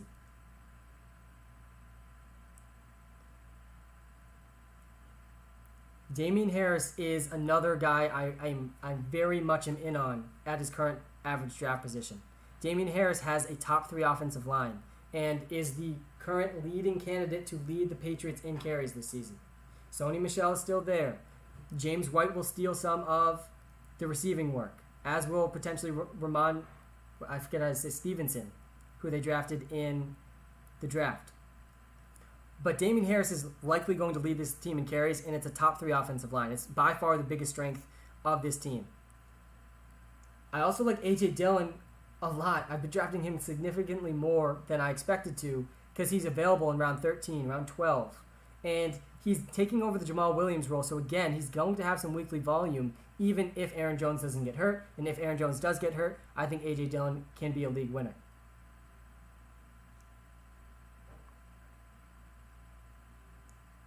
It's very important for me to diversify when I'm doing this many drafts too. So you'll see I've drafted a decent amount of players. I'm surprised Clyde Edwards-Helaire is this low. I think the reason Clyde Edwards-Helaire is not higher up on this list, he's going in the back end of the second round, which I think is great value, but I like Darren Waller there more. And I like Michael Thomas in the third round a lot too. Tight end is also a position I'm feeling very, very good about right now. And this also puts my other positions, I think, a lot into context. My tight end strategy in these drafts is draft one tight end early, like first 5 rounds early. And if I don't, I'm getting Tyler Higbee. And even if I do sometimes, I'm still drafting Tyler Higbee because Tyler Higbee is the most obvious breakout tight end of the season. Tyler Higbee is getting a huge upgrade at quarterback who we have seen produce really good tight end seasons before. And there's no more Gerald Everett. Tyler Higbee's going to be an every down player, and really the upside for Tyler Higbee is the touchdowns. He could legitimately score 10-plus touchdowns, and if he does, he's going to be a fantastic best ball asset. Darren Waller, though, is my number 2 ranked tight end. I have him ranked ahead of George Kittle, and I'm consistently drafting him in the third round when he's there. Kyle Pitts is a guy that I've been drafting in round 6 and round 7, who's now going to be going in round 4 and 5, and I'm probably still going to be in on him in round 5. Kyle Pitts is going to be the number 2 receiver, guys. He's probably going to get more targets than Russell Gage. I won't be surprised at all if Kyle Pitts gets more targets than Russell Gage. I like Russell Gage. I do think he's worth a pick now that Julio's gone, depending on where he's drafted. Like round 10 is probably pretty good value for Russell Gage. He is the number 2 receiver on the team.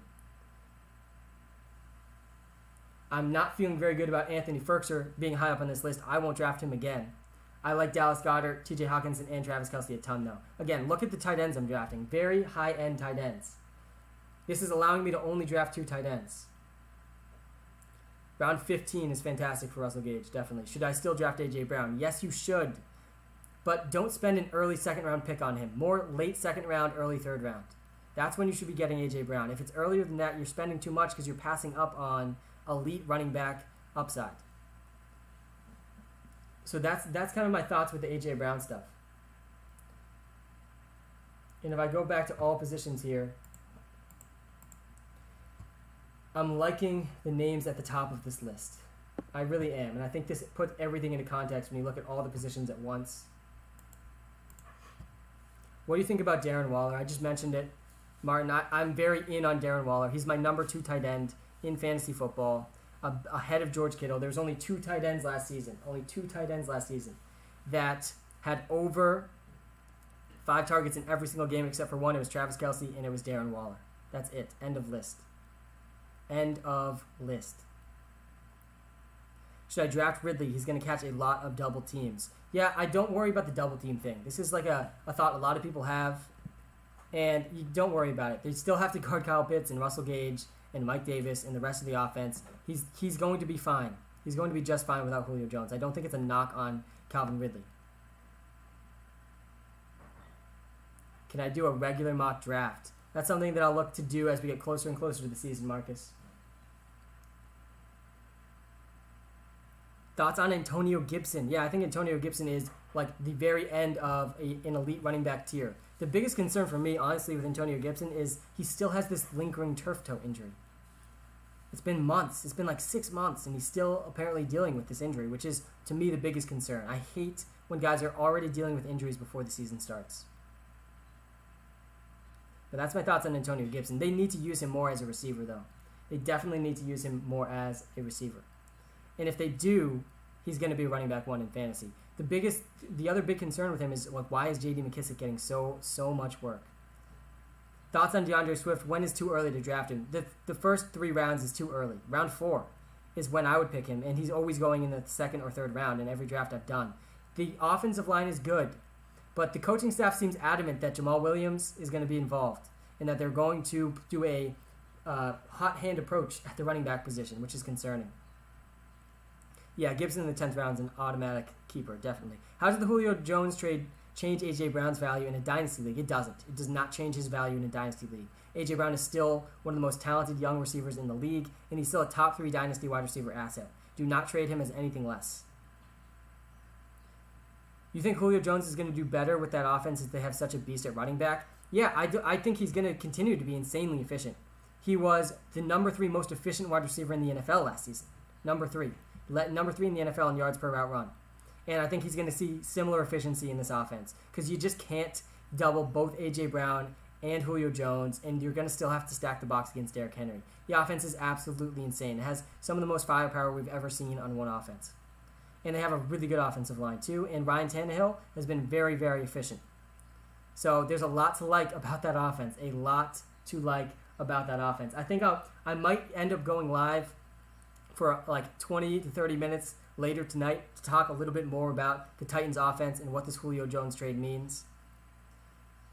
But I think I'm going to wrap up this live stream, guys. I appreciate everyone for tuning in. It's been a fun one. I'll be back live either maybe a little bit tonight to talk about a little bit more about the Titans after I read some more about it. And definitely I'll be back live Thursday around 4 o'clock Eastern. Rank DK Metcalf, A.J. Brown, Terry McLaurin. I would probably say A.J. Brown, then DK Metcalf, then Terry McLaurin. Ayuk is my dad. Brandon Ayuk is the bazooka, is going to ball out this season. So say congrats to your dad for me. Have a great one, guys. Thank you for tuning in, and enjoy the rest of your day. YouTube Live, thanks for tuning in, guys. Thanks for hitting that like button. I do appreciate it. I'll be back live Thursday and maybe on TikTok